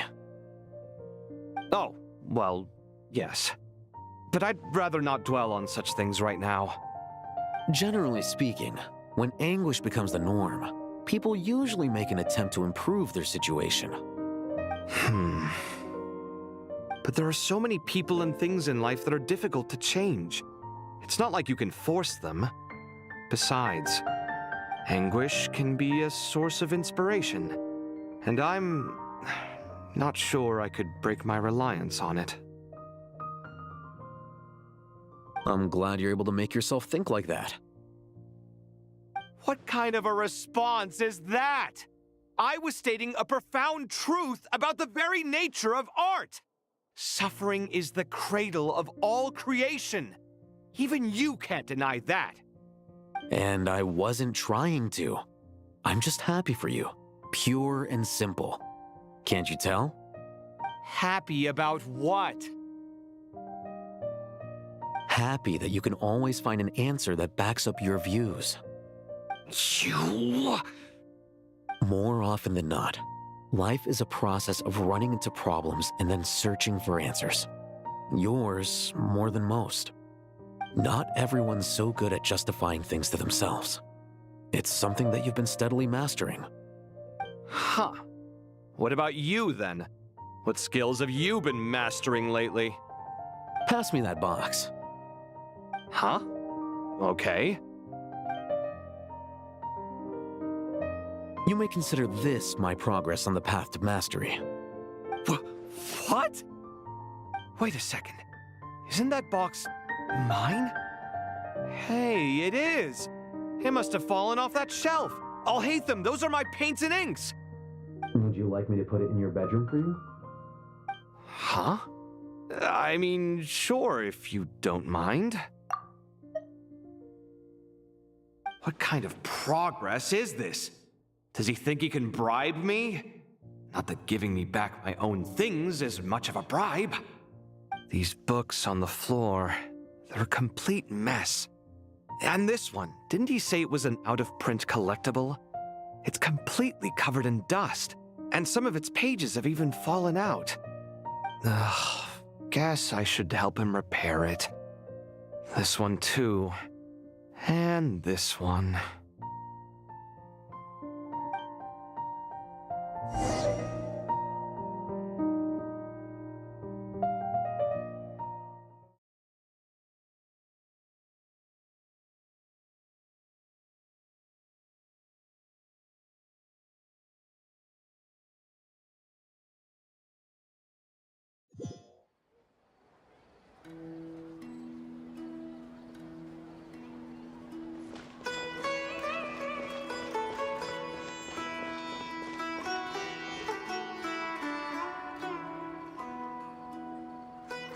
Local subter beasts, Imported goods?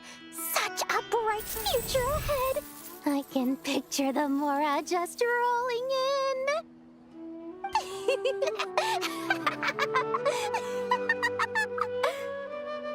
You do realize you sound like a choking cow? It's called being imposing. Can't you feel it? Are you not intimidated? Oh, I'm positively shaking in my sandals. What commands do you have for me, oh mighty Lord Sangamabe? You've got a lot of nerve, Nefer. You went and told Candace and the others everything, didn't you? Seriously, do you have any idea how differently they see me now? Surely that's a good thing. I presume they're more disposed to actually like you now, maybe even view you as a friend. You traded my secret for sympathy! Thanks to you, I've lost every last shred of my mercantile majesty. How am I supposed to make anyone think I'm a big, scary investor now? The dark days of Lord Sangamabe are behind you. Why not take this chance to make a few honest friends? Speaking of friends, since when did the notorious Lady Nefer gain such an admiration for holier-than-thou types? A moon chanter here, an angel there? Who'd have thought it? A coming together of fates, nothing more. No need to throw around accusations of admiration. Forget it. You're right about one thing at least. Making friends is never a bad thing for a merchant. Still, I really took a loss this time.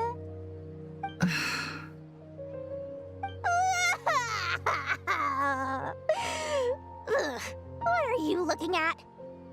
I'm trying to see if you're really crying or if those are just crocodile tears.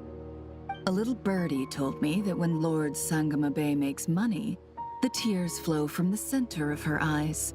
But when she loses it, they flow from the corners. Which is it this time? Ugh, you are so annoying. I'm not talking to you anymore. Nefer, thank goodness you're here. I've been looking everywhere for you. Huh? Well. If it isn't the House of Dana's very own librarian.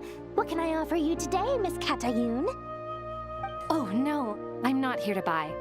I'm here to bring Lady Nefer a book, and a fascinating one at that. We agreed to meet at the entrance to the mausoleum of King Deshret. One more thing. I bought this copy with my own money. It's not borrowed. Reasoning knows not time of day, but suspense always follows a blizzard. That's quite the mouthful. Huh? Isn't that the one that... It was all the rage for a while. People throughout the city were clamoring to get their hands on a copy. The names inside were all circled. Everyone thought it was a riddle. Don't bring up that book in my presence. I don't even want to hear its name. That thing was nothing but a scam. Surprisingly enough, I've actually heard of this book, though it doesn't seem of much consequence. So what truth lies behind it? You're from the Vahumana and you're asking me what the truth is? I'd say the actual truth was about the least important part of the whole episode. I brought you this book because it probably has the most interesting backstory of any in the House of Dana's collection, at least in recent years. As for its quality, well, you can judge that for yourself. Don't tell me it's actually any good. You may not know this, Lord Sangamabe, but Lady Nefer has a fondness for books with... how should I put this? Mixed reviews? No eye for good literature, huh? Perhaps she feels that bad books hide interesting secrets? But I shouldn't put words in her mouth. It's probably fair to say she prefers the conversations that books can spark over the substance of the books themselves. Suits my style as an intel broker, wouldn't you say? Very interesting, thank you. I'll return it to you once I'm done reading. And as it happens, I have something for you, too. Incense? I imagine you've already used up the incense I gave you last time. Here's some more. This batch is from Nodcry, so the scent won't be quite the same. Well, actually, I've been saving the incense you gave me. I couldn't bring myself to waste it without a special occasion. But I'll gladly accept this too. And I promise I'll use it this time. Katayun, you haven't changed a bit.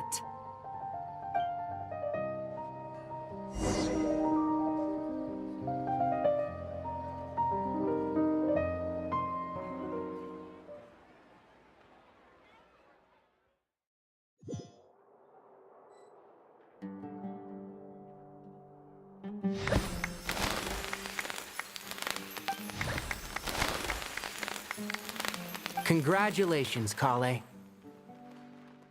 Well done, Kale. After studying for so long, you've finally become a full-fledged ranger. Sure hasn't been easy for you, huh? This really is fantastic news. All grown up. No longer a trainee, but an official forest ranger. Oh, the next step is to secure tenure in the academia. Thanks, everyone. It's true. I'm an official forest ranger now. Master Tainari, thank you for your guidance and support. I wish Mr. Sino were here so I could thank him too. Sino had a matter to attend to at the Temple of Silence. I don't imagine he'll be back for some time. But don't worry, we can celebrate together once he's finished. I'm afraid the party will have to wait. Kale still has some matters to attend to first. Kale? Is everything all right? No, it's not what you think. There's nothing wrong with my health. I just have a few things I need to deal with. I've made plans with the Traveler and Paimon to visit Mondstadt. Master Tainari and Mr. Sino will be accompanying us too. Well, that's a relief. Let's get together when everyone's back. I'm sure you'll be doing even better by then. Of course. I have a feeling you're right.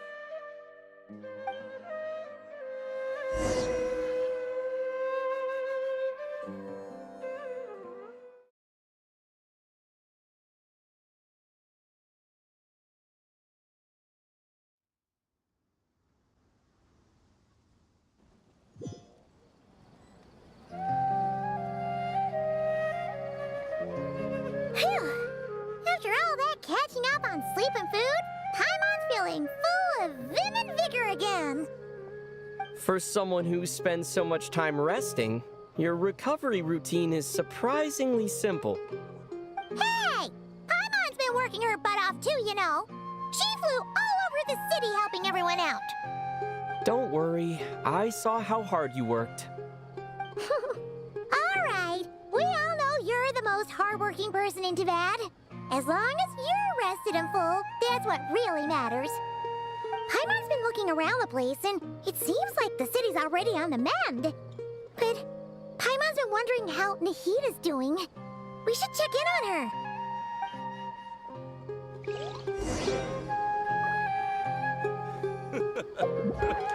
Makes me laugh every time.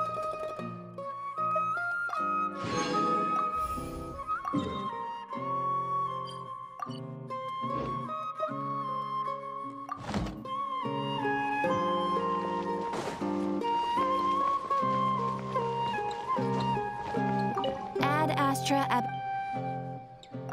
Thank you for completing. Ad Astra.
What's going on here? Nothing much. Nahida was just expressing concern for my physical and mental well-being. Oh, the Traveler told Paimon all about that. We've both been very worried about you. Are you feeling alright? You make it sound like I'm on the brink of some kind of breakdown. Truth is, I'm doing much better than you might imagine. If we can just get to the bottom of Dottoro's intentions, we can minimize his negative influence. That's the sort of thing I excel at. Just listen to that newfound optimism. It seems like having you enroll in the Vahumana was a truly inspired move. I can really see the positive influence.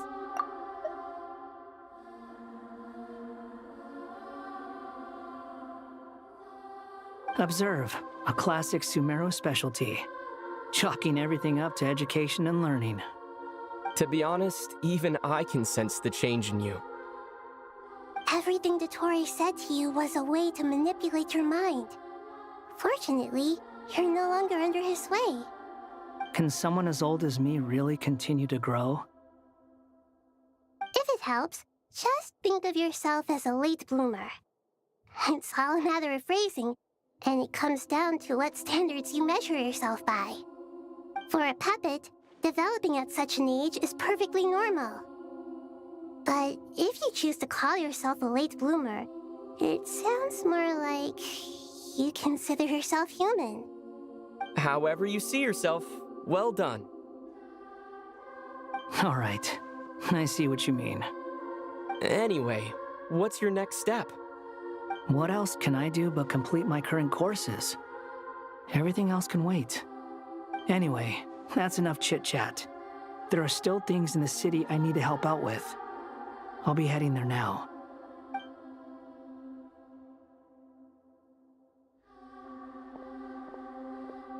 I'm so happy that Hat Guy is doing better than we thought. But what about you, Nahida? How are you holding up? The pyronosis burned down the corrupted Irminsul. The flames blazed for 7 days and 7 nights before they finally subsided. All that was left were the parts underground.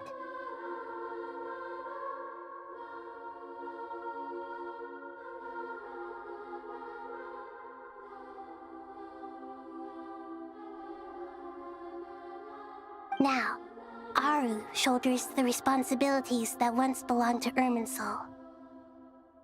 The situation was contained before it got out of hand, so Tevat's most vital information has largely been preserved.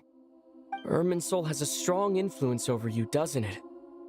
How will you cope now that it's gone? There is no need to worry.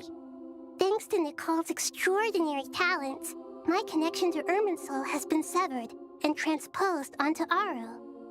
Angels can do things like that? They can. Such abilities are precisely what makes them so powerful. The goddess of flowers, Nabu Malikata, once claimed that she too could perform feats beyond the reach of mere mortals. In my eyes, much of what she went on to achieve reached such transcendent levels. Her and Nicole really are both fascinating and magnificent. So, does that mean your situation is stable now? Correct. Just imagine that Aru has become the new Irminsul, and the essence of my existence has been bound to it. The wisdom of Sumeru has ultimately converged into a single, unified entity. Should we ascribe this all to fate, or is it merely fortune? Whatever it is, the important thing is that you're okay, Nahida. Dendro Archon, Lesser Lord Kusanali. Oh, thank goodness you're here. Greetings, Traveler and Paimon. Sir Nevis, do you have something urgent to say? Yes, there's something I need to report. We've received a message from Snezhnaya.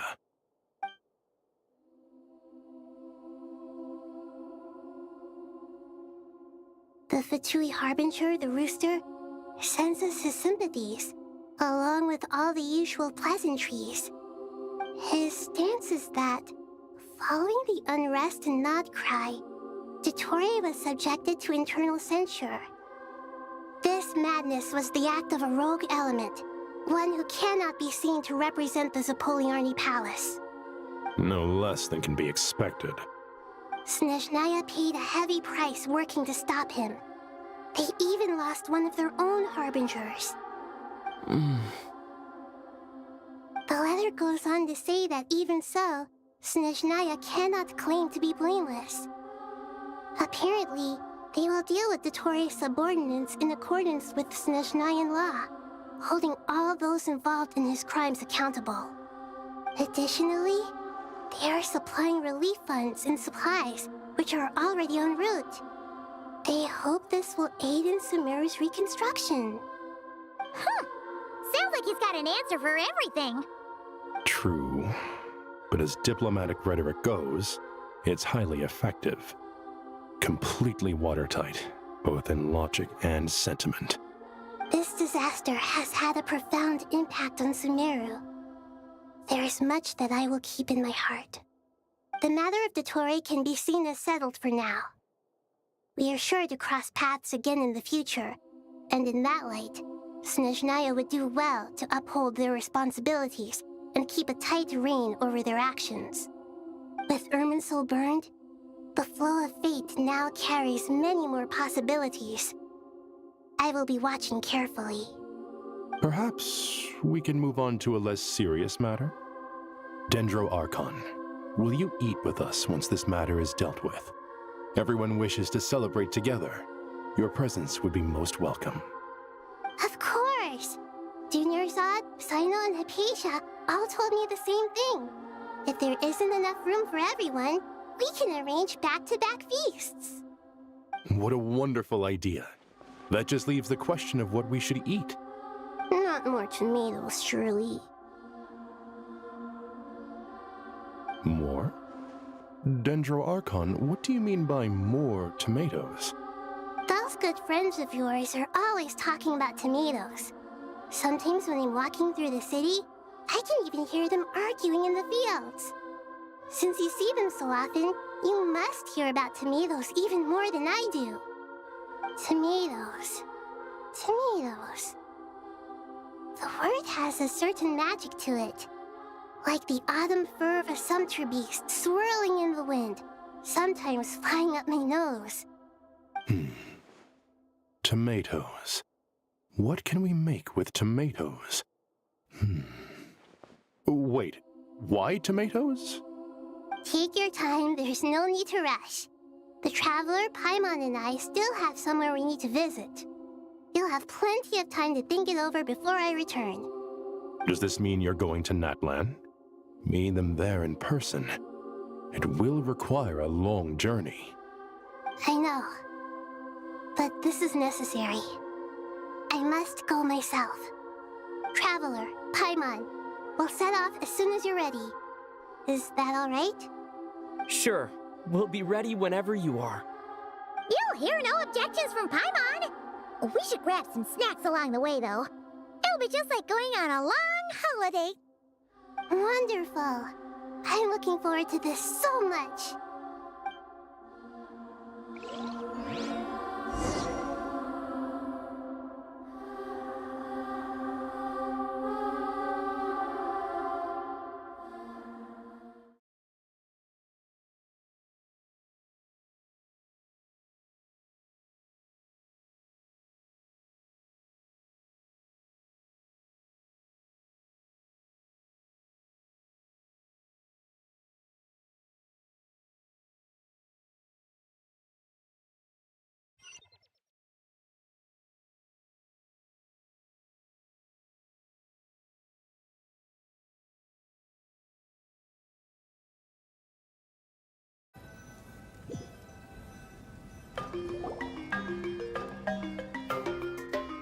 Natlan is such a lively place.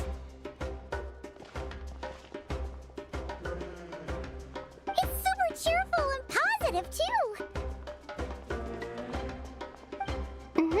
I can see that.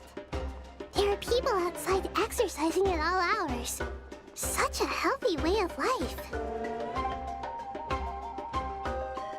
You came.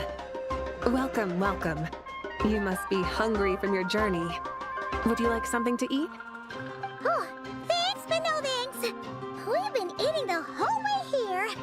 We had a mushroom platter, Zab's meat stew, butter braised chicken, hot sour pudding. Paimon's positively stuffed. All right, all right. No need for all that detail. I'm starting to get hungry myself. Maybe later then. We can wait till everyone's got an appetite, then all head out for a meal together. Sounds like a plan. Let's find somewhere to sit down.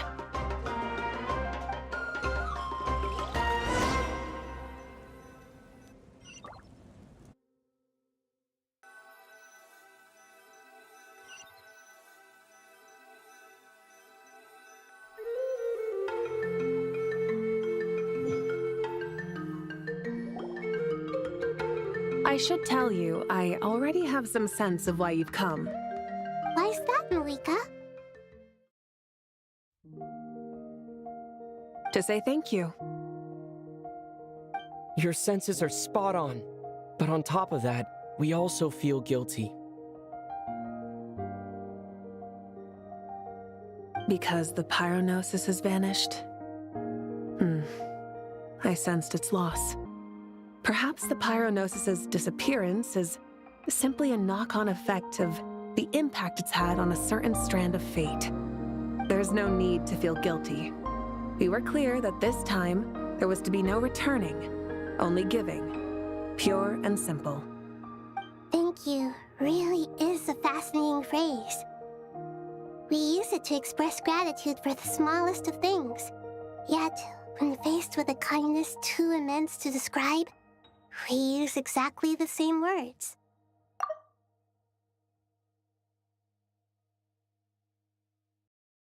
It's not that we lack other means of expression. It's that when we truly need to express our feelings, the simplest and purest words are always the most powerful. You're right. In that land, we prefer simple expressions too. Companionship, friendship, support. They might not sound fancy, but the sentiment behind them is sincere. That's wonderful to hear. Sincere feelings are often a vehicle for the deepest wisdom of all. Irminsul's destruction doesn't seem to have done you much harm. I'm glad to see you're doing well. There's still a lot of work to do, but before we begin, we felt it was important to come here and speak with you. Partly to express our gratitude, but also because we felt that seeing you, in a sense, is like basking in warm sunlight. That's a nice way of putting it. I like that. To tell you the truth, though, I'm not a fan of somber meetings. So, since there's nothing more to say, why don't we go bask in some actual sunlight? The weather's beautiful today. What a great idea! Paimon's gonna lie back and soak up some rays!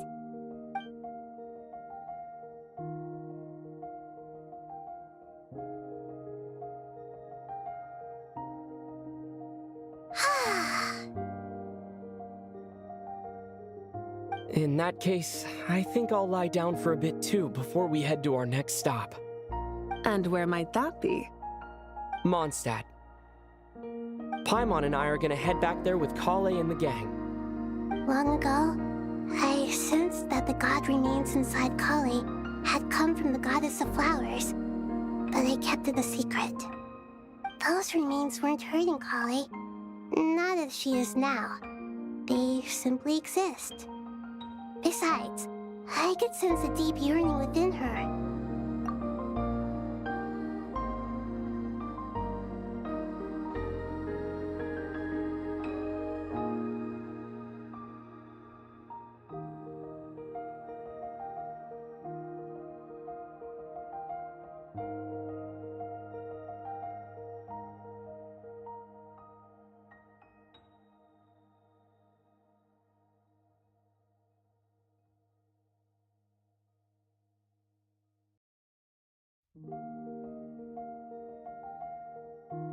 A yearning for an ordinary life. A yearning to hold on to the hard-won happiness she now enjoys. With someone like her, I have a responsibility to keep her secret. She should be ready to face the truth by now. Whenever people meet, there is always the potential to create warmth and kindness. Every child grows up, but even as adults, they are still children in the eyes of certain people. Oh, just like how Paimon sometimes sees Nahida as a little kid. Is that so? Well, anyone who's friends with a kid is probably a kid themselves. Of course! And there's nothing wrong with that. When we get back, we'll actually be hanging out with another of our friends who happens to be a kid. Or more like looking after, in her case. Anyway, we'll always be there to watch out for our friends. Dear Sucrose, when you receive this letter, I'll probably be as busy as always. But busy with wonderful things. That's because I'm no longer a trainee. I'm now an official forest ranger. Impressive, right? Sino said that official rangers sound much tougher than trainees. Though he did say it was already pretty tough to start out with. You probably heard that something big happened in Sumeru recently. Don't worry, it's all been taken care of. We're heading to Mondstadt soon, so if you're free, maybe we could meet up? Plus, it's not just me. A few of us are going. Hey, do you still remember that time we all got together? You know, when we all went to the Windbloom Festival? It'll be just like that.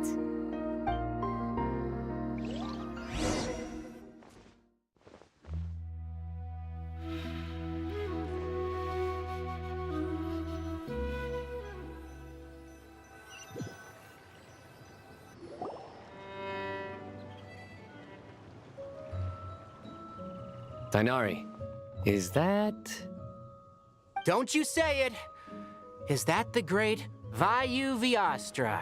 Behold, the great Vayu-Vyastra, General Mahamatra. How times have changed. I wasn't expecting you to beat me to the punchline. You've changed. You've really upped the aggression in your battle against Sino's jokes. Kale, how did you know what I was going to say?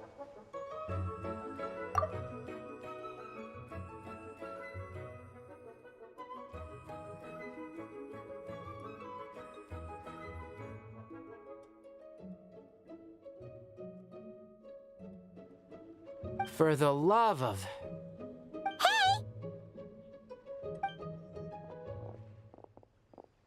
Traveler!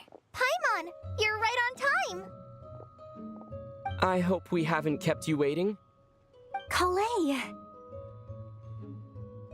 Sucrose! It's been so long! How have you been? I've been well. Everything's going great. What about you? Are you still busy? Not at the moment. Oh, right! That juicer you gave us works amazing! Farzan loves it. Seriously?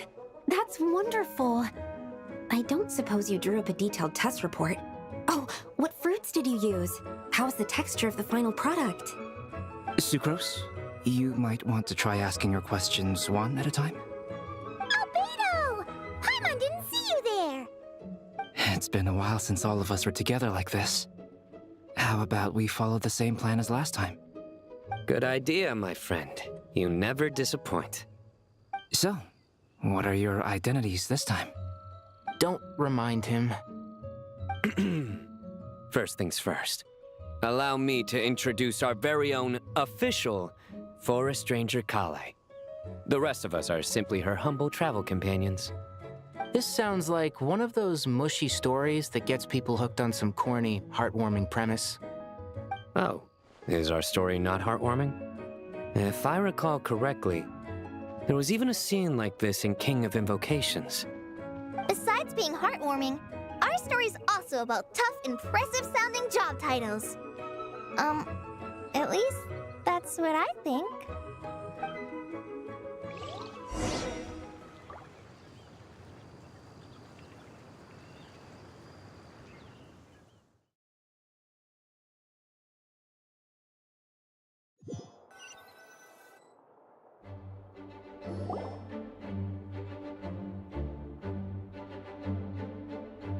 Oh, you're here already? I'm still giving Dodeko a little trim. I won't be a moment. A trim? Does Dodoko need haircuts too? Of course. It's important to know how to take loving care of the apples of your eye. All of these trivial matters get left to me. It's because I'm an angel, and angels are, in a way, the guardians of all Teyvat. Oh, right! Huh? That sort of thing. So between Miss Lilopar and me, you fulfilled 2 wishes already. And we're...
It's you two.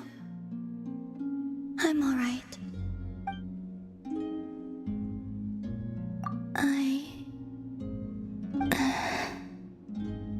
It's okay.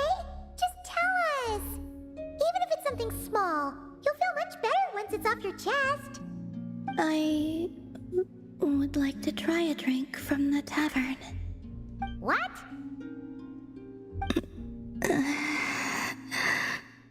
Sorry, Paimon was just a little surprised. You never talk about wanting things for yourself, so... And that's it? Just... a drink? Yeah, kinda. Only something a bit more monumental. Like, bring me the moon. But, on second thought, it does kinda make sense. Palomina can't go wherever she wants right now, so a trip to the tavern might as well be a trip to the moon. It's not just how things are now. Even back when I was with the Fatui, when there was no order to capture me, everyone still kept their distance whenever I went out for a walk.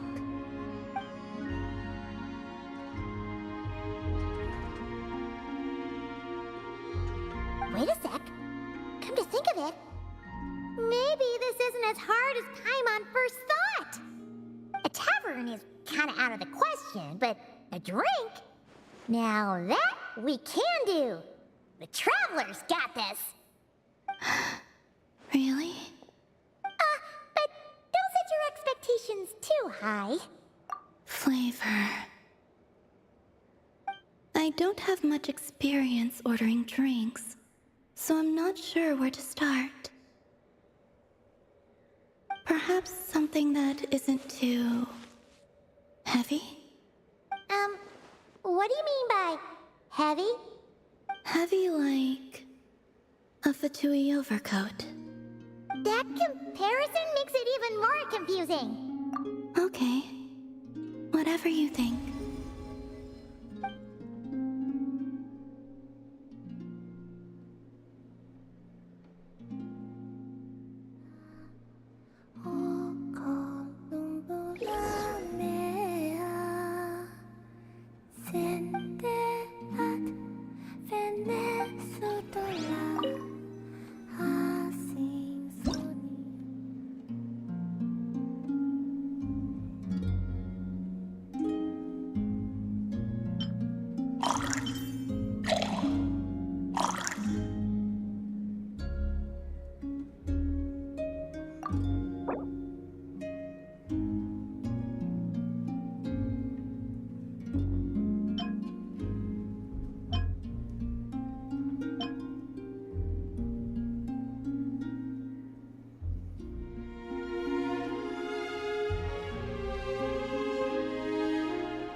Wow.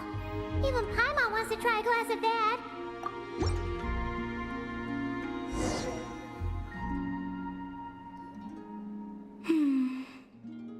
So, what do you think? It reminds me of a time long, long ago, when I was living with the Frost Moon Scions. The people used to make a kind of tea brewed with fresh mint leaves, spices, and dried berries. Whenever I passed by their homes, there was always a subtle herbal aroma wafting from the windows. Did you ever get to try it? I wanted to, but never got the chance. Oh, why not? When a goddess arrives at your door and asks, "May I try your tea?" no one dares to offer up the rustic tea thrown together for their own consumption. Ah, yeah. What I received in the end was more like an offering for the divine, complete with ornate packaging and all.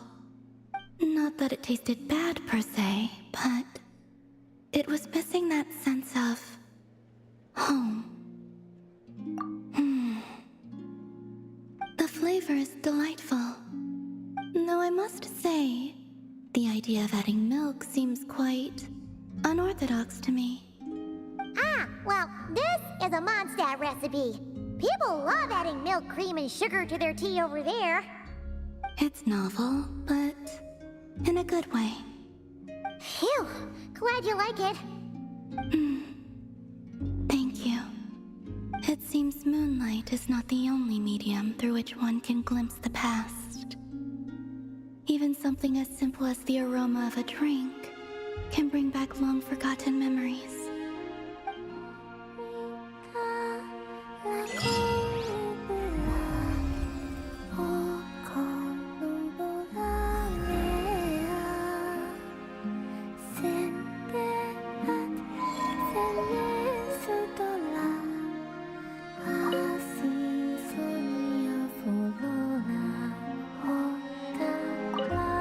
Perhaps you could make something for me again in the future.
Wind strider, clouds high, the birds call.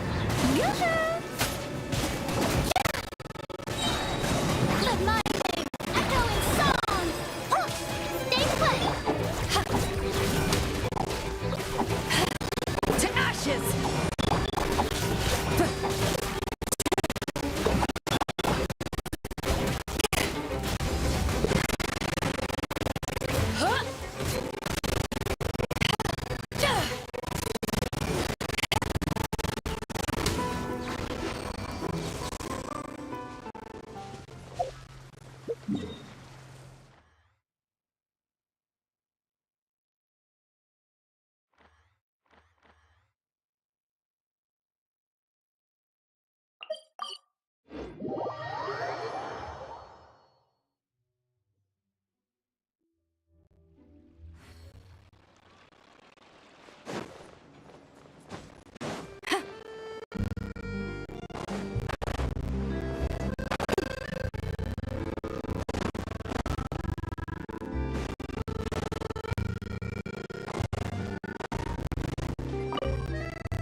I hear you've got a job for me.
Alley-oop!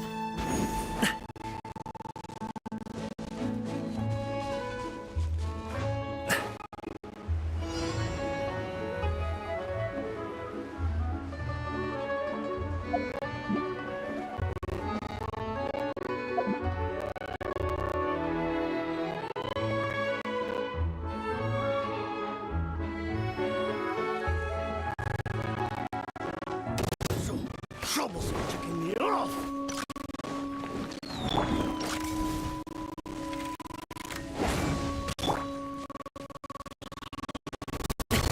Sorry, pal!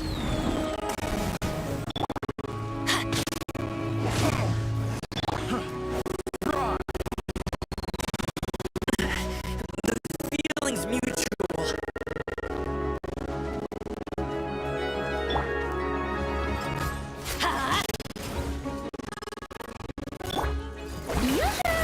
Let my name echo in song! Teamwork! As one with wind and cloud. Alley-oop! Up to it, Montai!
High.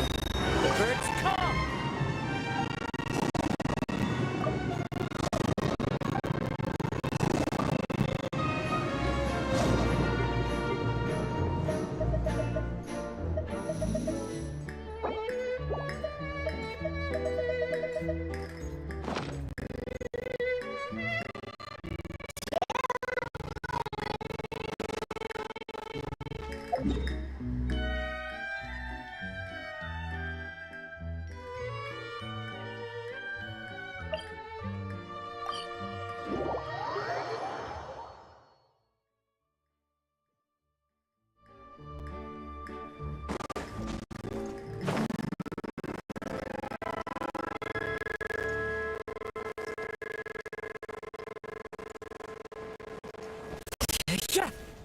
Into the wind.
with nature.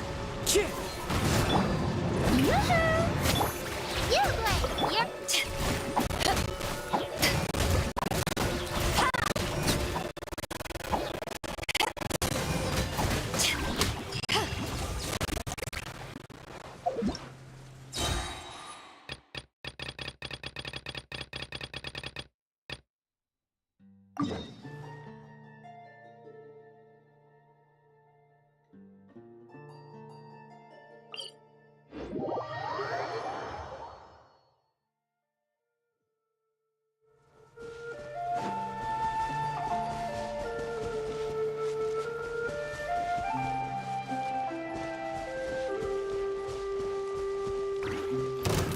Another test subject. Suffocate! The wind moves. Fallen leaves. Adorn my night!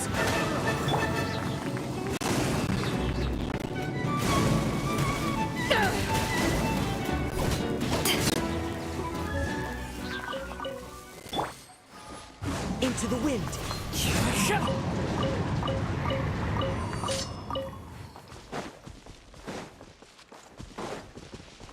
Time to go.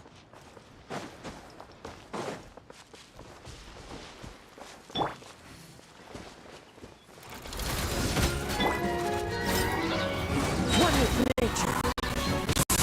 Clouds high. Showing you praise!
Birds call!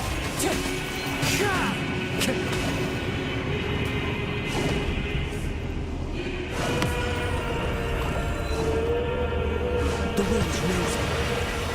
Never again. Yugli, you're up!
Time to go. Wind Strider.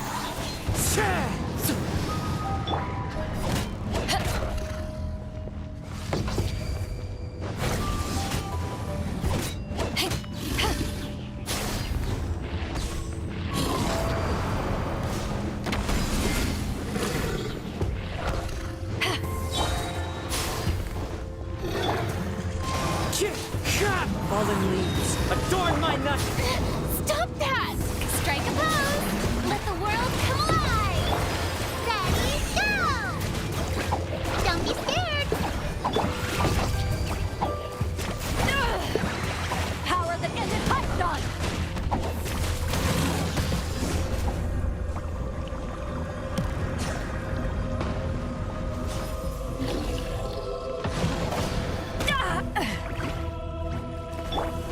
You, Blake! You're up!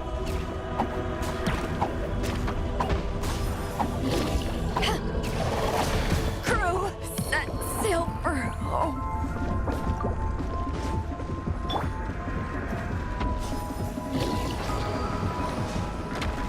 Don't be scared!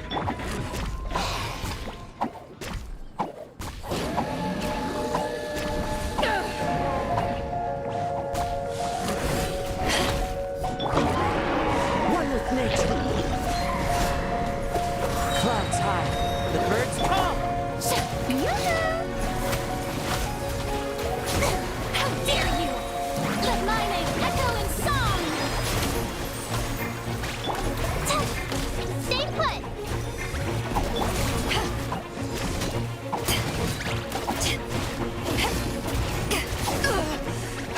Not bad.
Cold beer.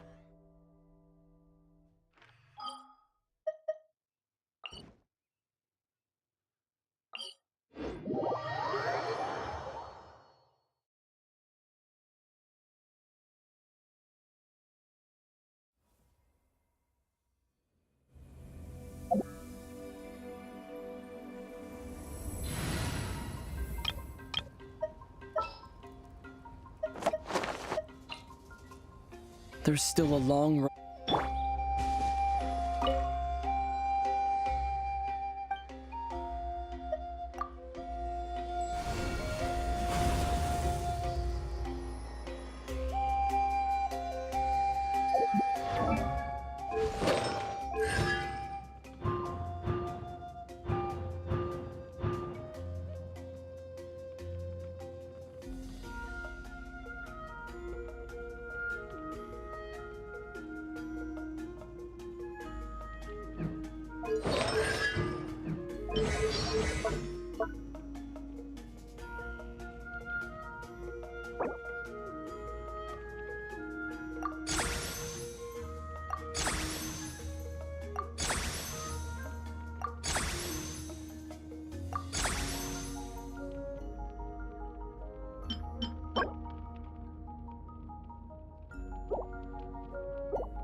Want me to come along?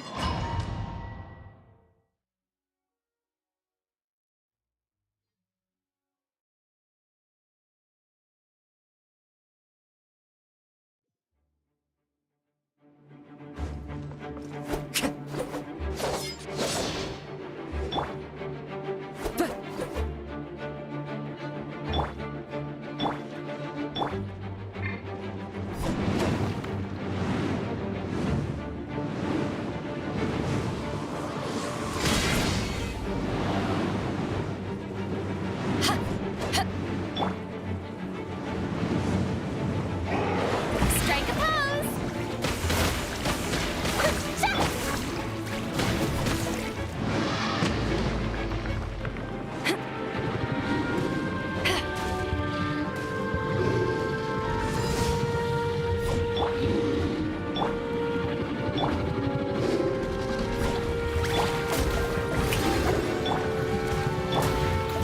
Into the wind.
I wonder when I'll be as tall as my big sister.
Alley-oop! Why do they never miss?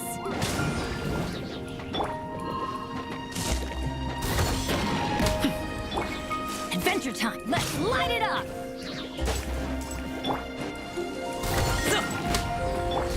Strike a pose!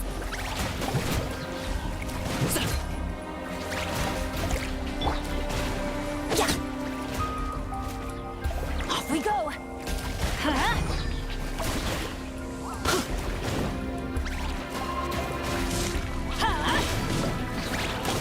Off we go!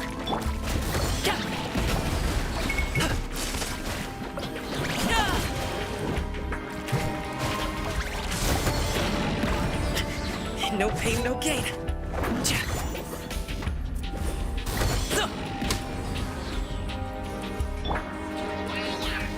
Adventure time!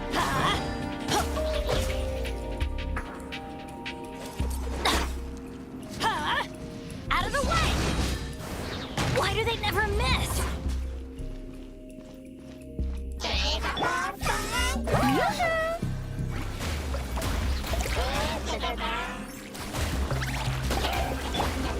Let's light it up! Sorry, pal.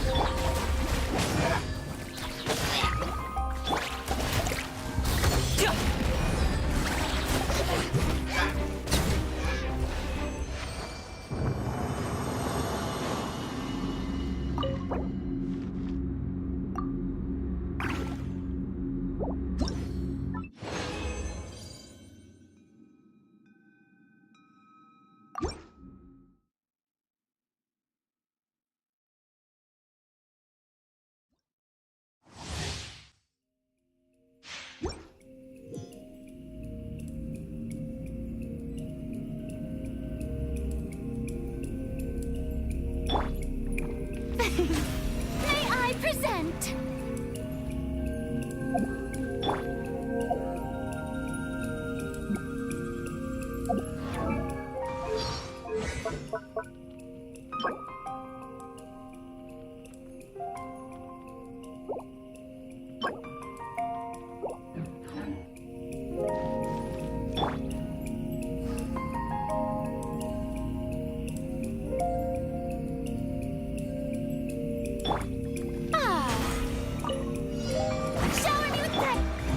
The wind knows now. Everybody stand back! Mighty mythical beast! Alley-oop! Congratulations!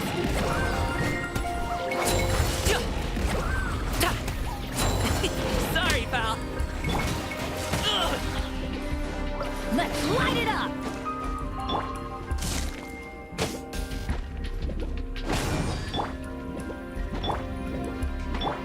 Adventure time!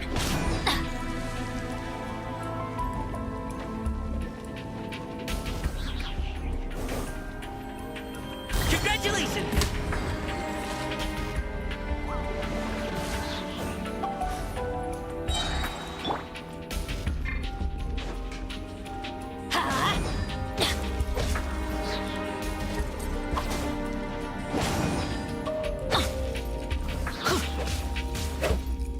Let's light it up!